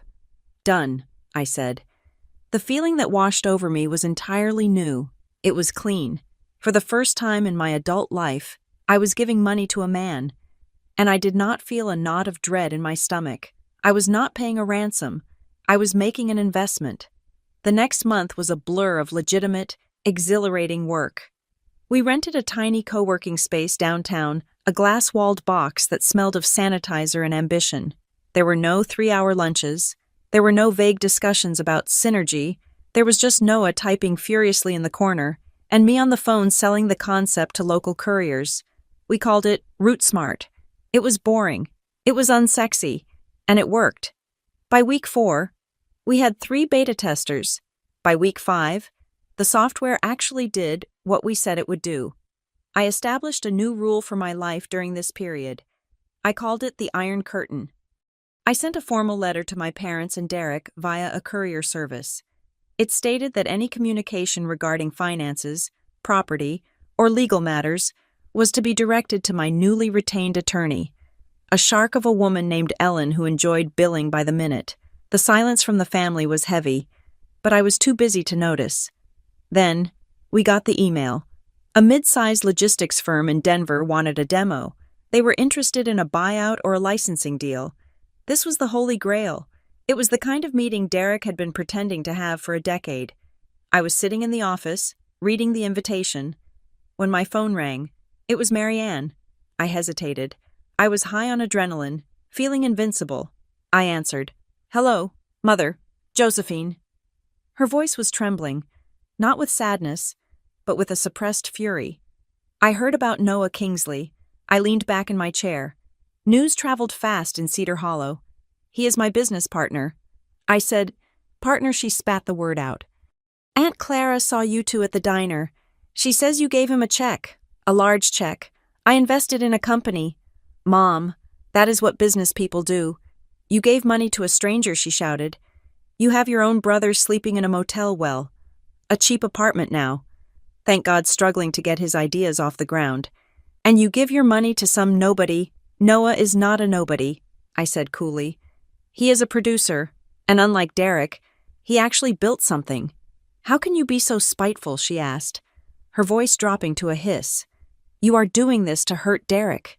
You are throwing away the family inheritance on an outsider just to make a point. It is not family inheritance, I corrected her. It is my earnings. And yes, I chose a stranger. Do you know why? Because the stranger respects the contract. You are cold. Josephine, you have lost your way. You chose money over blood. I hung up. I stared at the phone. Her words should have hurt. They used to hurt. But this time, they just felt like data. She had confirmed exactly what I suspected in her eyes. My money was not mine. It was a family resource that I was misappropriating by not giving it to the designated heir. The confirmation gave me a strange sense of peace. I wasn't the bad guy. I was just the rogue bank teller who stopped handing out cash from the vault. 2 days later, Derek appeared. I was walking into the co-working building, carrying 2 coffees. He was leaning against the brick wall near the entrance, wearing a suit that looked slightly wrinkled, as if it had spent the night on the floor. Hey, Joe, he said, pushing off the wall. I didn't stop. I kept walking toward the glass doors. I have a lawyer. Derek, call her. Come on. Do not be like that, he said, falling into step beside me. He didn't look angry. He looked slick. He had that salesman mask on, the one he wore when he was about to ask for a favor. I heard about the Denver meeting. Big stuff. Congratulations. I stopped and turned to him. How do you know about the Denver meeting? I haven't told Mom. I haven't told anyone except Noah. Derek shrugged, a little too casually. People talk. Cedar Hollow is a village. Look, I am not here for money. I promise. I did some thinking. You and Noah, you guys are good at the tech side, but you need a face. You need someone who can close the room. I stared at him. The audacity was breathtaking. After calling me a black sheep, after the townhouse invasion, after the Facebook libel, he was pitching himself for a job. You want to join the team, I asked, my voice flat. I want to help, he said, flashing his smile. I can handle the pitch. These corporate guys, they eat me up. I speak their language. We could be a power trio. Family business, just like we always talked about. He was trying to rewrite history. He was trying to slide back in as if the last month had been a minor blooper reel. Derek, I said, you are not a closer. You are a liability. His smile faltered. And for the record, I continued, if you ever come near my office or my partner again, I will file for a restraining order, and I will attach the police report from the townhouse incident to the application. I walked through the doors and scanned my badge. As the glass slid shut, I saw his face transform. The salesman vanished. In his place was something darker. He looked at me with a cold, dead stare that made the hair on my arms stand up. He didn't look desperate anymore. He looked focused. I went upstairs and found Noah. Change all the passwords, I said, setting the coffee down. Noah looked up, startled. What? Everything, I said. Email, server access, the GitHub repository, the bank logins, two-factor authentication on everything. If it has a lock, change the key. Why? Noah asked. Because my brother just offered to help, I said, which means he is planning to hurt us. We spent the afternoon locking down our digital fortress. I audited everything. I went back through the old shared drive I used to have with Derek, the one I thought I had closed. It was closed, but I noticed something in the access logs from 3 months ago. Derek had downloaded my contact list. He had my client emails. He had the vendor list, and he probably had the contact info for the investors I had been researching. I felt a chill. He wasn't just guessing about the Denver meeting. He was tracking me. The meeting was scheduled for Tuesday at 10 in the morning. It was a Zoom call, a preliminary pitch before they flew us out. On Monday afternoon, an email landed in my inbox. It was from the assistant of the lead investor at the Denver firm. Subject: rescheduling tomorrow's meeting. Hi, Josephine. Mr. Sterling has a conflict tomorrow morning. Can we push the meeting back to 2 in the afternoon? Same Zoom link. Let us know if this works. Best. Sarah, executive assistant. I reached for my mouse to click reply and confirm. It was a standard request, but then my hand froze. I remembered Derek's face through the glass. He looked focused. I looked at the email address. It said Sarah, admin Sterling Logistics, net. I pulled up the previous emails from the firm. I looked at the domain name. The real firm used Sterling Logistics.com. The email was a fake. It was a spoof. If I had replied and agreed, Noah and I would have shown up at 2 o'clock, but the real investors would have been waiting at 10. We would have been a no-show in the startup world. Missing the first pitch meeting is a death sentence. It screams incompetence. I sat there, my heart hammering against my ribs. This wasn't a prank. This wasn't a plea for gas money. This was industrial sabotage. Derek had bought a domain name that looked like the investors. He had set up a fake email server. He had drafted a professional email. This took time. This took effort. And it took money he claimed he didn't have. He would rather spend $50 to destroy my opportunity than spend $50 to buy his own groceries. I called Noah over. Look at this, I whispered. Noah read it. He checked the headers. This was sent from a server hosting service in Arizona. He said, it is not them. He tried to kill the meeting. I said, I picked up my phone. I didn't call Derek. I didn't call Marianne. I called the real Sarah at Sterling Logistics. Hi, Sarah. This is Josephine Gray.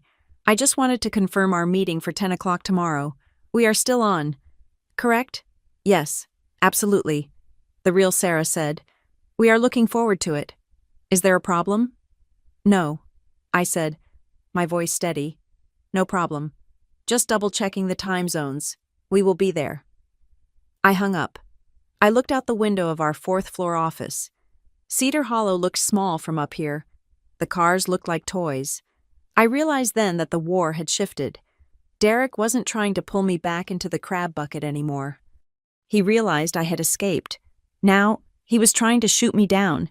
He didn't want my money. He wanted my failure. He wanted to be able to point at me and say, "See, she is a fraud too. She is just like me."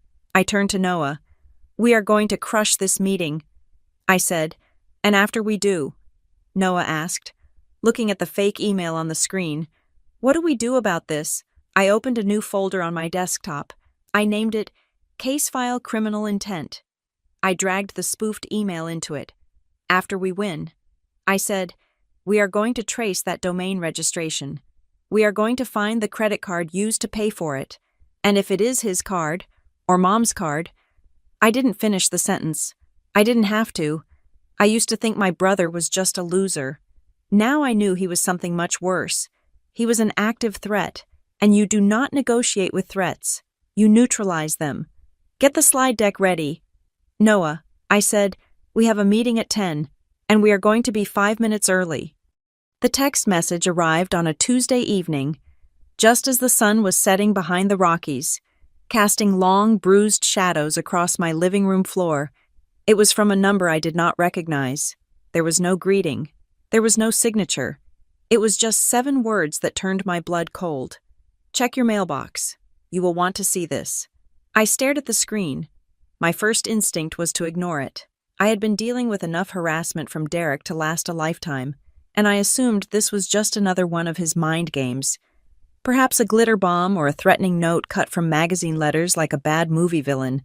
But something about the phrasing felt different. It was not aggressive. It was urgent. I put on my shoes and walked down to the lobby. The bank of metal mailboxes gleamed under the fluorescent lights. I unlocked box 204. Inside, there was a single manila envelope. It was thick, heavy, and completely blank on the outside. No return address, no stamp. Someone had hand-delivered this. I carried it upstairs, the weight of it feeling disproportionate to its size. I locked my apartment door, sat down at my kitchen island, and reached for a letter opener. I sliced the top edge. I slid the contents out onto the granite counter. It was a stack of paper, about 20 pages thick. I turned over the first page, and my breath hitched in my throat. It was a printout of an email chain. The sender was Derek Caldwell. The recipient was Marcus Thorne. I knew Marcus. He was a venture capitalist I had interned for during my senior year. He was a man who commanded respect in the Denver tech scene, someone I had cultivated a relationship with for 3 years. I had planned to pitch RootSmart to him once we had a solid user base. I read the subject line, Exclusive Opportunity Logistics Optimization Platform, Seeking Seed Funding. I looked at the date. It was sent yesterday morning. I began to read the body of the email. "Dear Marcus, hope you are well. It has been a while since we connected through my sister. I wanted to bring you in on the ground floor of a project I have been architecting for the last 6 months. It is a routing algorithm that targets small to medium delivery fleets." I flipped the page. Attached to the email were PDFs. They were my PDFs. They were the wireframes Noah and I had built 2 weeks ago. They were the market analysis charts I had created in Excel until 3 in the morning. They were the branding guidelines I had paid a freelancer to polish. Derek had not just stolen the idea. He had stolen the files. But he had done something even more brazen. In the footer of the strategy document, where it used to say, "Prepared by Josephine Gray," it now read, "Prepared by Derek Caldwell, CEO founder." He had used a PDF editor to swap the names. I flipped to the next section of the stack. It was another email chain, this time to Elena Rostova, an angel investor who had mentored me in college. Same pitch, same stolen files, same lie. He was telling them that he was the architect. He was telling them that I was just a consultant. He had used briefly but had to let go due to creative differences. My hands were shaking, but this time, it was not from fear. It was from the sheer, icy clarity of what I was looking at. This was not a brother asking for a loan. This was not a family dispute. This was corporate espionage. This was fraud. I looked closer at the papers. There was something odd about them. On the bottom of the 3rd page, There was a faint, gray timestamp. It was the automatic footer that some printers add. Printed 06/28/2025, 11:42 p.m. Device Brother H.L. Home, User D. Caldwell. But there was something else. On the margin of the email to Marcus, there was a digital sticky note that had been printed along with the document. It was a draft note, something Derek must have typed to himself before sending, likely to remind himself of the lie he was spinning. Note: tell Marcus that Joe is out of the picture. Say she had a mental break. He will buy it. I felt a wave of nausea. He was not just stealing my work. He was actively poisoning my professional reputation to clear the path for his theft. He was selling my mental instability as a feature of his pitch. I did not scream. I did not cry. I stood up and walked to my home office. I turned on my scanner. I fed every single page into the machine, creating a high-resolution digital copy. Then, I opened my email. I composed a message to Ellen, my lawyer. Subject urgent. Evidence of IP theft and defamation. Ellen, please see the attached. My brother is currently pitching my proprietary materials to investors under his own name. He is also claiming I am mentally unfit to do business. I need a cease and desist order sent immediately, and I want to know our options for a lawsuit regarding trade secret misappropriation. I hit send. Then, I picked up my phone. I did not call Derek. I called Marcus Thorne. It was 7:30 in the evening. I knew Marcus often worked late. He answered on the third ring. Josephine, he said, sounding surprised. I was just thinking about you. Your brother sent me a very interesting deck yesterday. Hello? Marcus? I said. My voice was steady, professional, and completely devoid of the familial shame I used to carry. I am calling because I have reason to believe you received a pitch deck for a platform called Root Smart, or a variation of it. Yes, Marcus said. Smart Root Logistics. Derek said he has been building it. Marcus, I said, I want you to look at the metadata of the files he sent you. Or, if you have a moment, I can email you the original source files, created on my server, dated 3 weeks prior to his email. There was a silence on the line. The intellectual property he pitched to you belongs to me and my partner, Noah Kingsley. I continued. Derek Caldwell has no ownership, no equity, and no role in this company. The documents he sent you were obtained through unauthorized access to my private server. I heard the sound of Marcus typing in the background. I am sending you a folder right now. I said, it contains the original wireframes, the trademark filing we submitted last month, and the contract Noah and I signed. The typing stopped. I see. Marcus said. His tone had shifted. It was no longer friendly. It was the cold, hard tone of a man who realized he was almost scammed. He told me you were having health issues, Marcus said quietly. He told me he took over the project to save your investment. He lied. Marcus, I said, he is attempting to defraud you. I appreciate you telling me. Josephine, Marcus said, I do not do business with thieves. I hung up. I called Elena next. The conversation was shorter, sharper. Elena was furious. She had almost set up a meeting with him. She promised me that Derek's email was going into her spam folder, and his name was going onto her blacklist. By 8:15, I had cut off his legs. He just didn't know it yet. I sat back in my chair. The room was dark, lit only by the glow of my monitors. I felt like a surgeon who had just removed a tumor. It was bloody, it was messy, but the patient was going to survive. Then, the inevitable happened. My phone rang. It was Marianne. She didn't wait for me to say hello. You are evil, she screamed. I held the phone away from my ear. You are trying to destroy him, she shrieked. Derek just called me. He said Marcus Thorne's assistant emailed him and canceled his meeting. She threatened legal action if he contacted them again. That was you. You poisoned the well. He stole my company. Mom, I said calmly. He was just borrowing the idea, she yelled. He was going to cut you in once he got funding. He told me. He said he was doing the hard work of selling it so you could focus on the tech. He was helping you, he told Marcus. I was having a mental breakdown. I said, is that helping me? Marianne paused, but only for a second. She pivoted, as she always did. He was just explaining why you were not at the meeting. He had to say something. You are so rigid. Josephine, you care more about your precious intellectual property than you do about your brother's survival. He has a wife. He has rent to pay. He is a criminal. Mom, I said, and if he continues, he will not just be unemployed. He will be in prison. Do not you dare, she hissed. Do not you dare threaten this family with the law. You are a cold, heartless girl. I do not know where we went wrong with you. We went wrong when you taught him that it was okay to steal from me. I said, I hung up. I blocked her number for the night. I could not listen to it anymore. I went back to the kitchen and looked at the papers again. I needed to understand the scope of this. I logged into the state business registry. I searched for Derek Caldwell. Nothing. Then I searched for the name Marcus had mentioned, Smart Route Logistics. There it was, an LLC formed 3 days ago. The registered agent was not Derek. It was a generic legal service, but the principal address. It was the address of the motel where Derek and Sienna had stayed for 2 nights before finding their apartment. I dug deeper. I looked at the trademark database. He had filed a preliminary application for the logo, my logo, which I had designed. He had not just copied the files. He had built a shell company to house the stolen goods. This was premeditated. He had planned to sell the company to an investor, take the cash, and disappear before anyone realized the code didn't exist or that the real owner was his sister. It was an exit scam, and I was the victim. But as I gathered the papers to put them back in the envelope, my thumb brushed against the back of the last page. It was the page with the sticky note on it.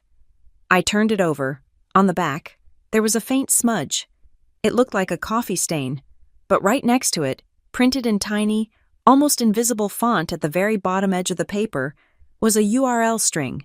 It was the source URL from a web-based email client. Mail, Google, com, mail U1, drafts. I looked closer. The account name in the URL string was cut off, but the first 3 letters were visible. CIA. I froze. I looked at the envelope again. I looked at the lack of return address. I looked at the way the flap had been sealed not with saliva, but with a piece of clear Scotch tape, neatly cut. Derek was messy. Derek licked envelopes. Derek tore paper. Sienna was precise. Sienna was the one who organized his life. And the email draft. It was from a drafts folder. That meant it hadn't been sent yet when it was printed. Someone had to be logged into the account to print a draft. Derek wouldn't print his own draft to send to me. That made no sense. Sienna had printed it. Sienna had put it in the envelope. Sienna had dropped it in my mailbox. I thought about the moving day. I thought about how she had looked at me, clutching her box of kitchenware. I thought about the silence at the dinner table. She was watching him spiral. She was watching him lie. And she knew, perhaps better than anyone, that if he succeeded in this scam, he would eventually crash and burn, and he would take her down with him. She wasn't saving me. She was saving herself. She was giving me the ammunition to stop him before he committed a felony that would land them both in jail. I felt a strange, complicated emotion. It wasn't gratitude, exactly. It was a recognition of shared trauma. We were both hostages of the same man's ego. I had escaped. She was still in the room. I picked up the envelope.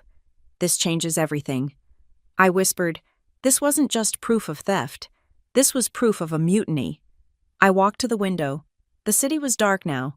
Somewhere out there, Derek was probably pacing in his cheap apartment, wondering why Marcus hadn't called back, wondering why his grand plan was stalling. He didn't know that the call was coming from inside the house.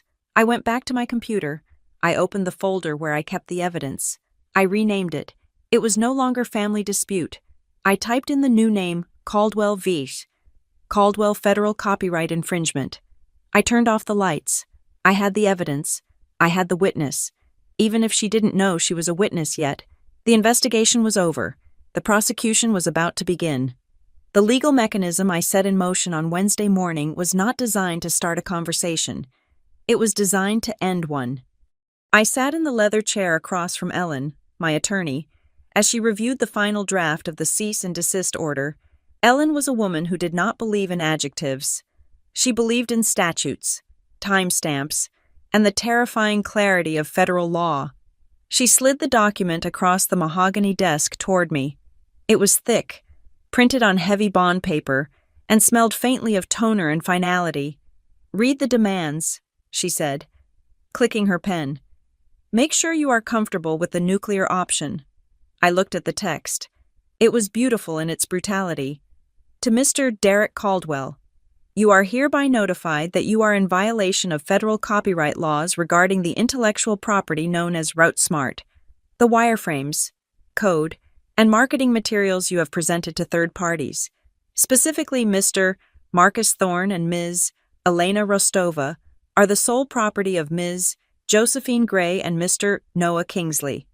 Demand is hereby made that you immediately cease all use, display, and distribution of said materials.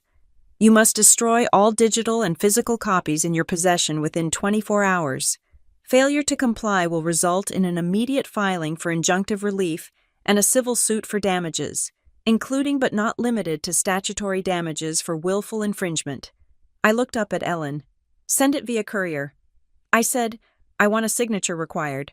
I want a timestamp of the moment he touches the paper. Consider it done." Ellen said. I left her office and went straight to my apartment. The legal firewall was up, but I needed to secure the digital perimeter. I spent the next 6 hours doing a complete forensic lockdown of my life. I did not just change passwords. I burned the keys.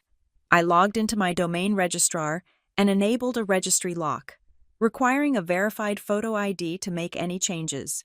I rotated the API keys for the Route Smart servers.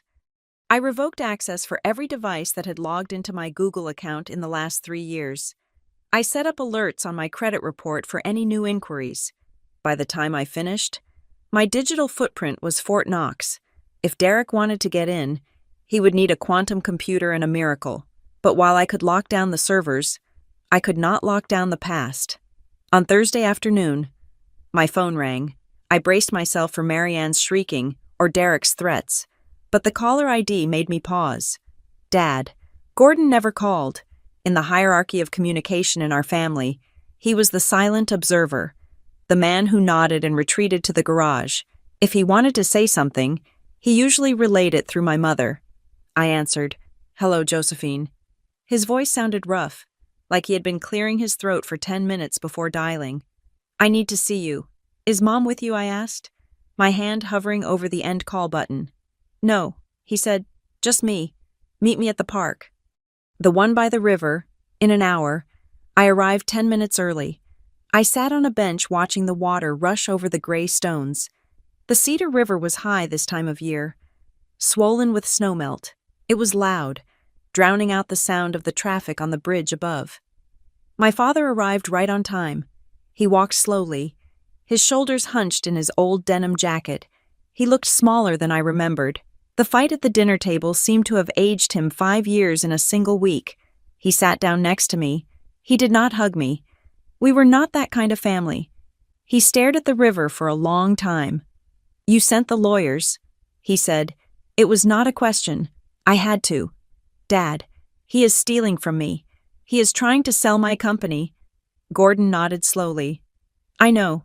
Marianne is screaming about it at home. She says you are vindictive. She says you are trying to ruin the family name." "And what do you say?" I asked, turning to look at his profile. He reached into the inside pocket of his jacket. He pulled out a small, tattered booklet. It was navy blue, the kind of passbook savings book banks used to issue 20 years ago. "I say you should have done it a long time ago," he said. He handed me the book. I opened it. The pages were yellowed. The first entry was dated 24 years ago, the year I was born. Deposit $50. I flipped through the pages. Every month, there was a deposit. $50, $100, sometimes just 20. It was consistent. It was disciplined. By the time I was 18, the balance should have been nearly $15,000. But then, I saw the withdrawals. August, 6 years ago, withdrawal. $3,000, November, 5 years ago. Withdrawal, $4,000, January, 4 years ago. Withdrawal $5,000. By the time I graduated high school, the balance was $12.50. I looked up at him, confusion clouding my vision. What is this?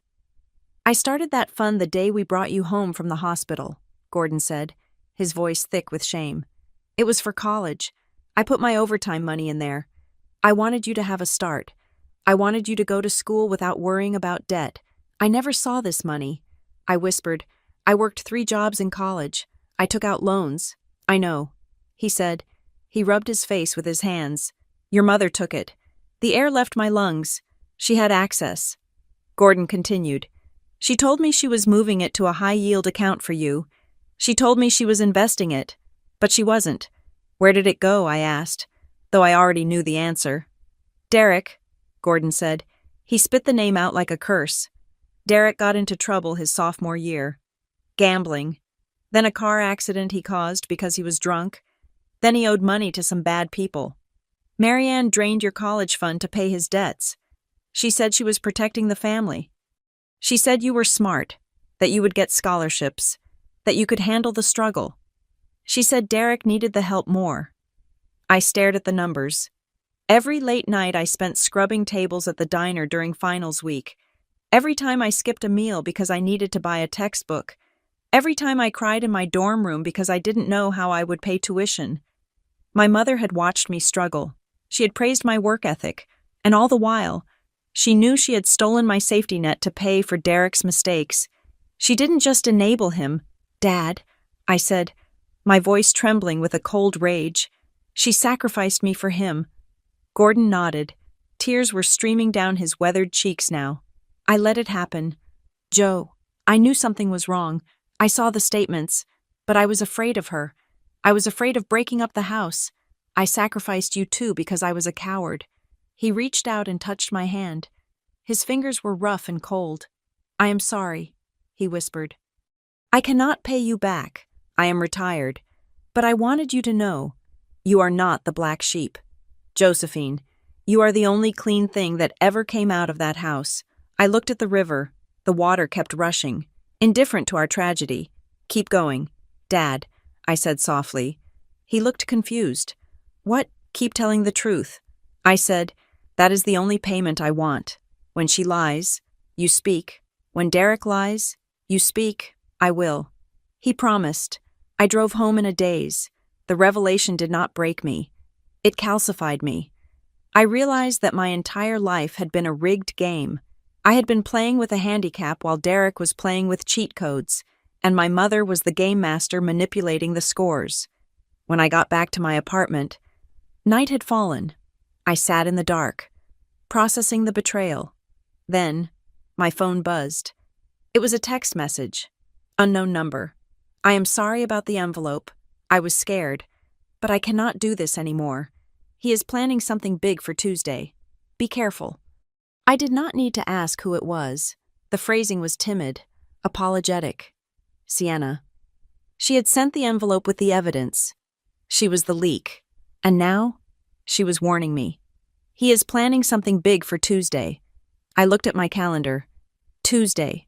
That was 3 days away. Why Tuesday? The answer arrived the next morning in the form of a mass email. It was a newsletter from the Cedar Hollow Chamber of Commerce. Upcoming event. Emerging Founders Night.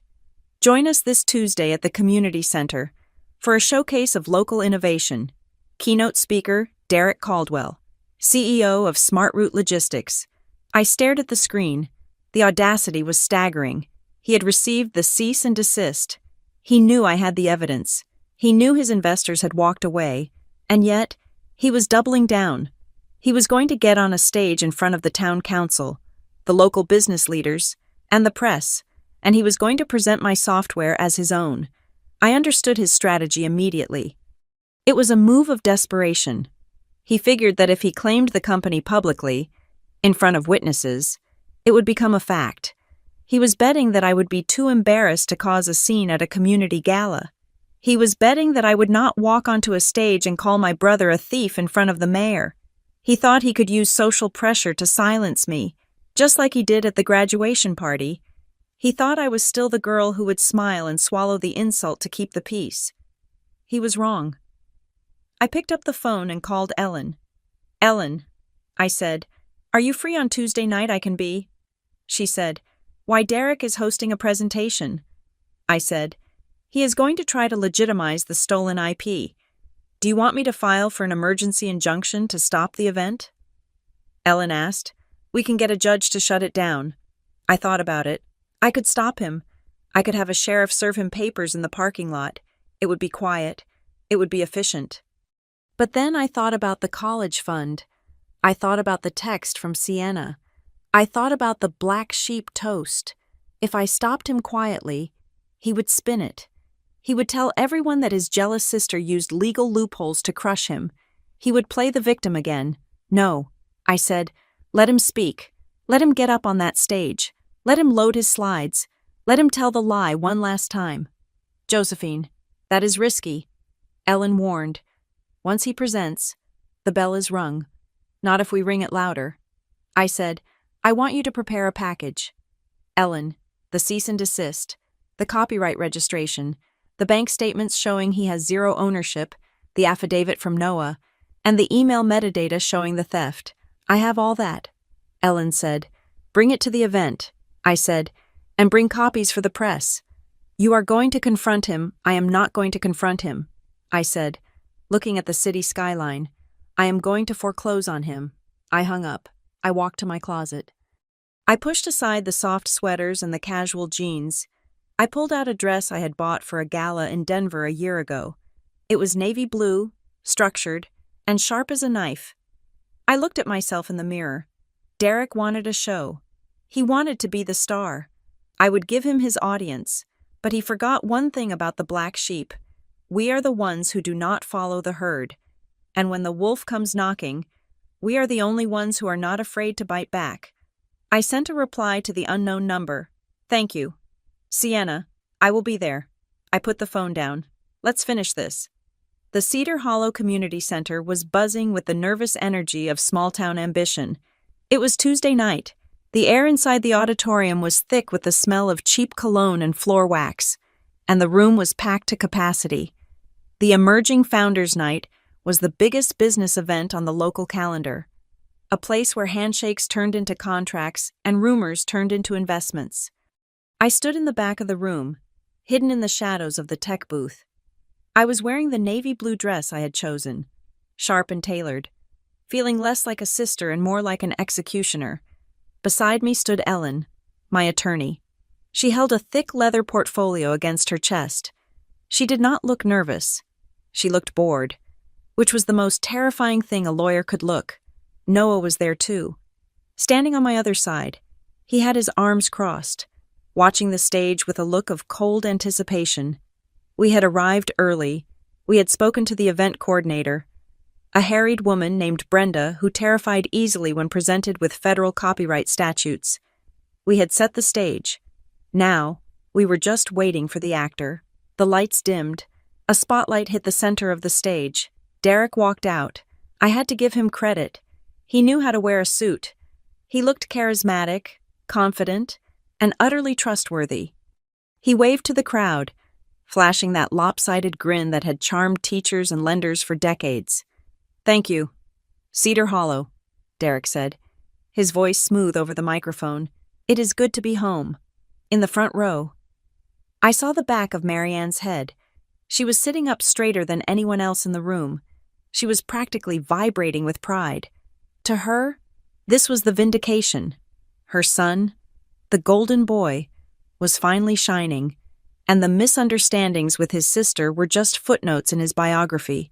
My father, Gordon, sat next to her, looking down at his shoes. He knew what was coming. Derek clicked a remote. The massive screen behind him lit up. Smart Route Logistics, the future of last-mile delivery. I felt a physical jolt in my stomach. The logo on the screen was mine. I had sketched it on a napkin in a diner 3 months ago. I had refined it in Illustrator. I had chosen that specific shade of electric blue. Seeing it there, projected above my brother's head as his creation, felt like a violation. Derek began his pitch. He used the words Noah and I had written. He described the algorithm using the metaphors I had crafted. We are not just moving packages, Derek said, pacing the stage like a Silicon Valley guru. We are moving trust. We are building a system where small businesses can compete with the giants. The audience nodded. I saw a few local investors taking notes.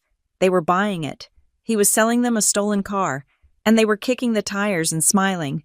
Marianne turned to the woman next to her, Higgins, the neighbor who had laughed at me at the party, and whispered something, pointing at Derek.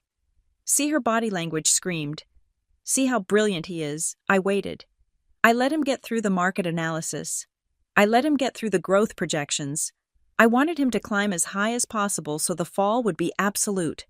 Finally, Derek reached the closing slide. It was a photo of him, looking visionary, with his contact information. I am asking you tonight, Derek said, spreading his arms wide, to believe in this vision.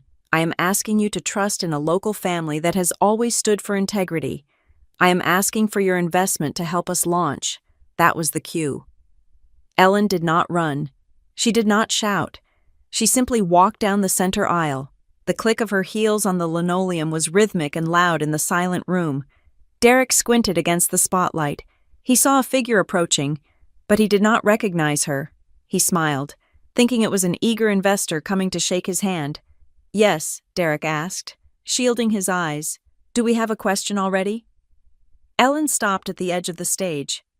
She did not use a microphone. She did not need one. Mr. Caldwell, she said, her voice projecting clearly to the back of the room. I am Ellen Vance, representing Josephine Gray and Noah Kingsley.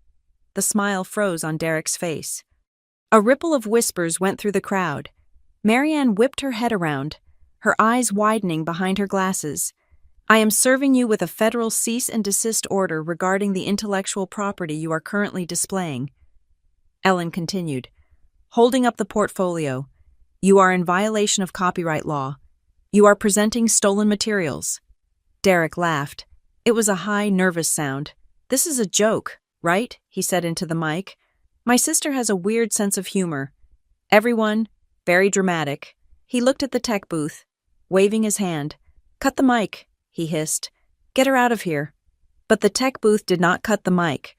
The tech booth cut the screen. The projector went black. My logo vanished. In its place, the harsh white light of the blank screen illuminated Derek's silhouette. Then, the event moderator walked onto the stage. She took the microphone from Derek's hand. She did not look at him. She looked at the audience. Ladies and gentlemen, she said, we have received credible legal documentation prior to this event, indicating a dispute over ownership of this presentation. As per our bylaws, we cannot allow a pitch to continue under active legal challenge. What Derek shouted, grabbing for the mic. But she pulled it away. You cannot do this. This is my company. We will move directly to a mandatory QA regarding the validity of the business, the moderator said. The room was deadly silent. This was not the script. This was a train wreck, and nobody could look away. A hand went up in the third row. It was a man in a gray suit, Mr. Henderson, a local angel investor and, coincidentally, the owner of the building where I lived, the man who had kicked Derek's moving truck out of the lobby. Mr. Henderson stood up. Mr. Caldwell, he said, your sister has provided a digital forensic report to the organizers. It claims that the files you just showed possess metadata linking them to her server, created 3 weeks before your LLC was formed. Derek's face was glistening with sweat. My sister she is unwell. Derek stammered. He looked at Marianne for help. Mom, tell them she is having a breakdown. She is jealous because I cut her out of the deal. Marianne stood up. Her face was pale, her hands shaking. It is true, she cried out, her voice cracking. Josephine is confused. She gave him the idea. It is a family business. I stepped out of the shadows. I did not go to the stage. I stood in the back, in the light of the exit sign. I am not confused. Mother, I said. Heads turned. 200 people looked at me. I felt the weight of their gaze. But for the first time, it did not crush me. It fueled me. I held up a folder.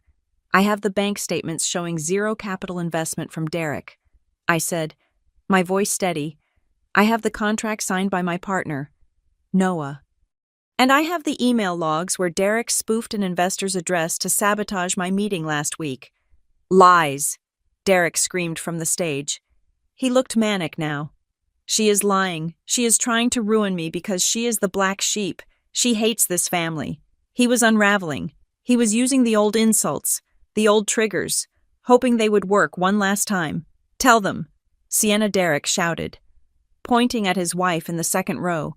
Tell them how she threw us on the street. Tell them she is crazy. All eyes turned to Sienna. She was sitting with her hands clasped in her lap. She was wearing a simple gray dress. She looked small. She looked terrified.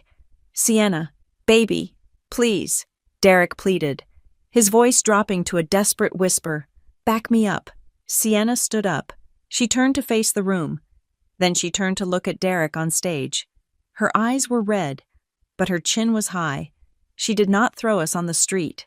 Derek, Sienna said. Her voice was quiet, but in the silence of the room, it sounded like a bell. We were evicted because you gambled the rent money. A gasp went through the room. Marianne fell back into her chair as if she had been shot. Sienna. Shut up, Derek hissed. And the presentation. Sienna continued, her voice gaining strength.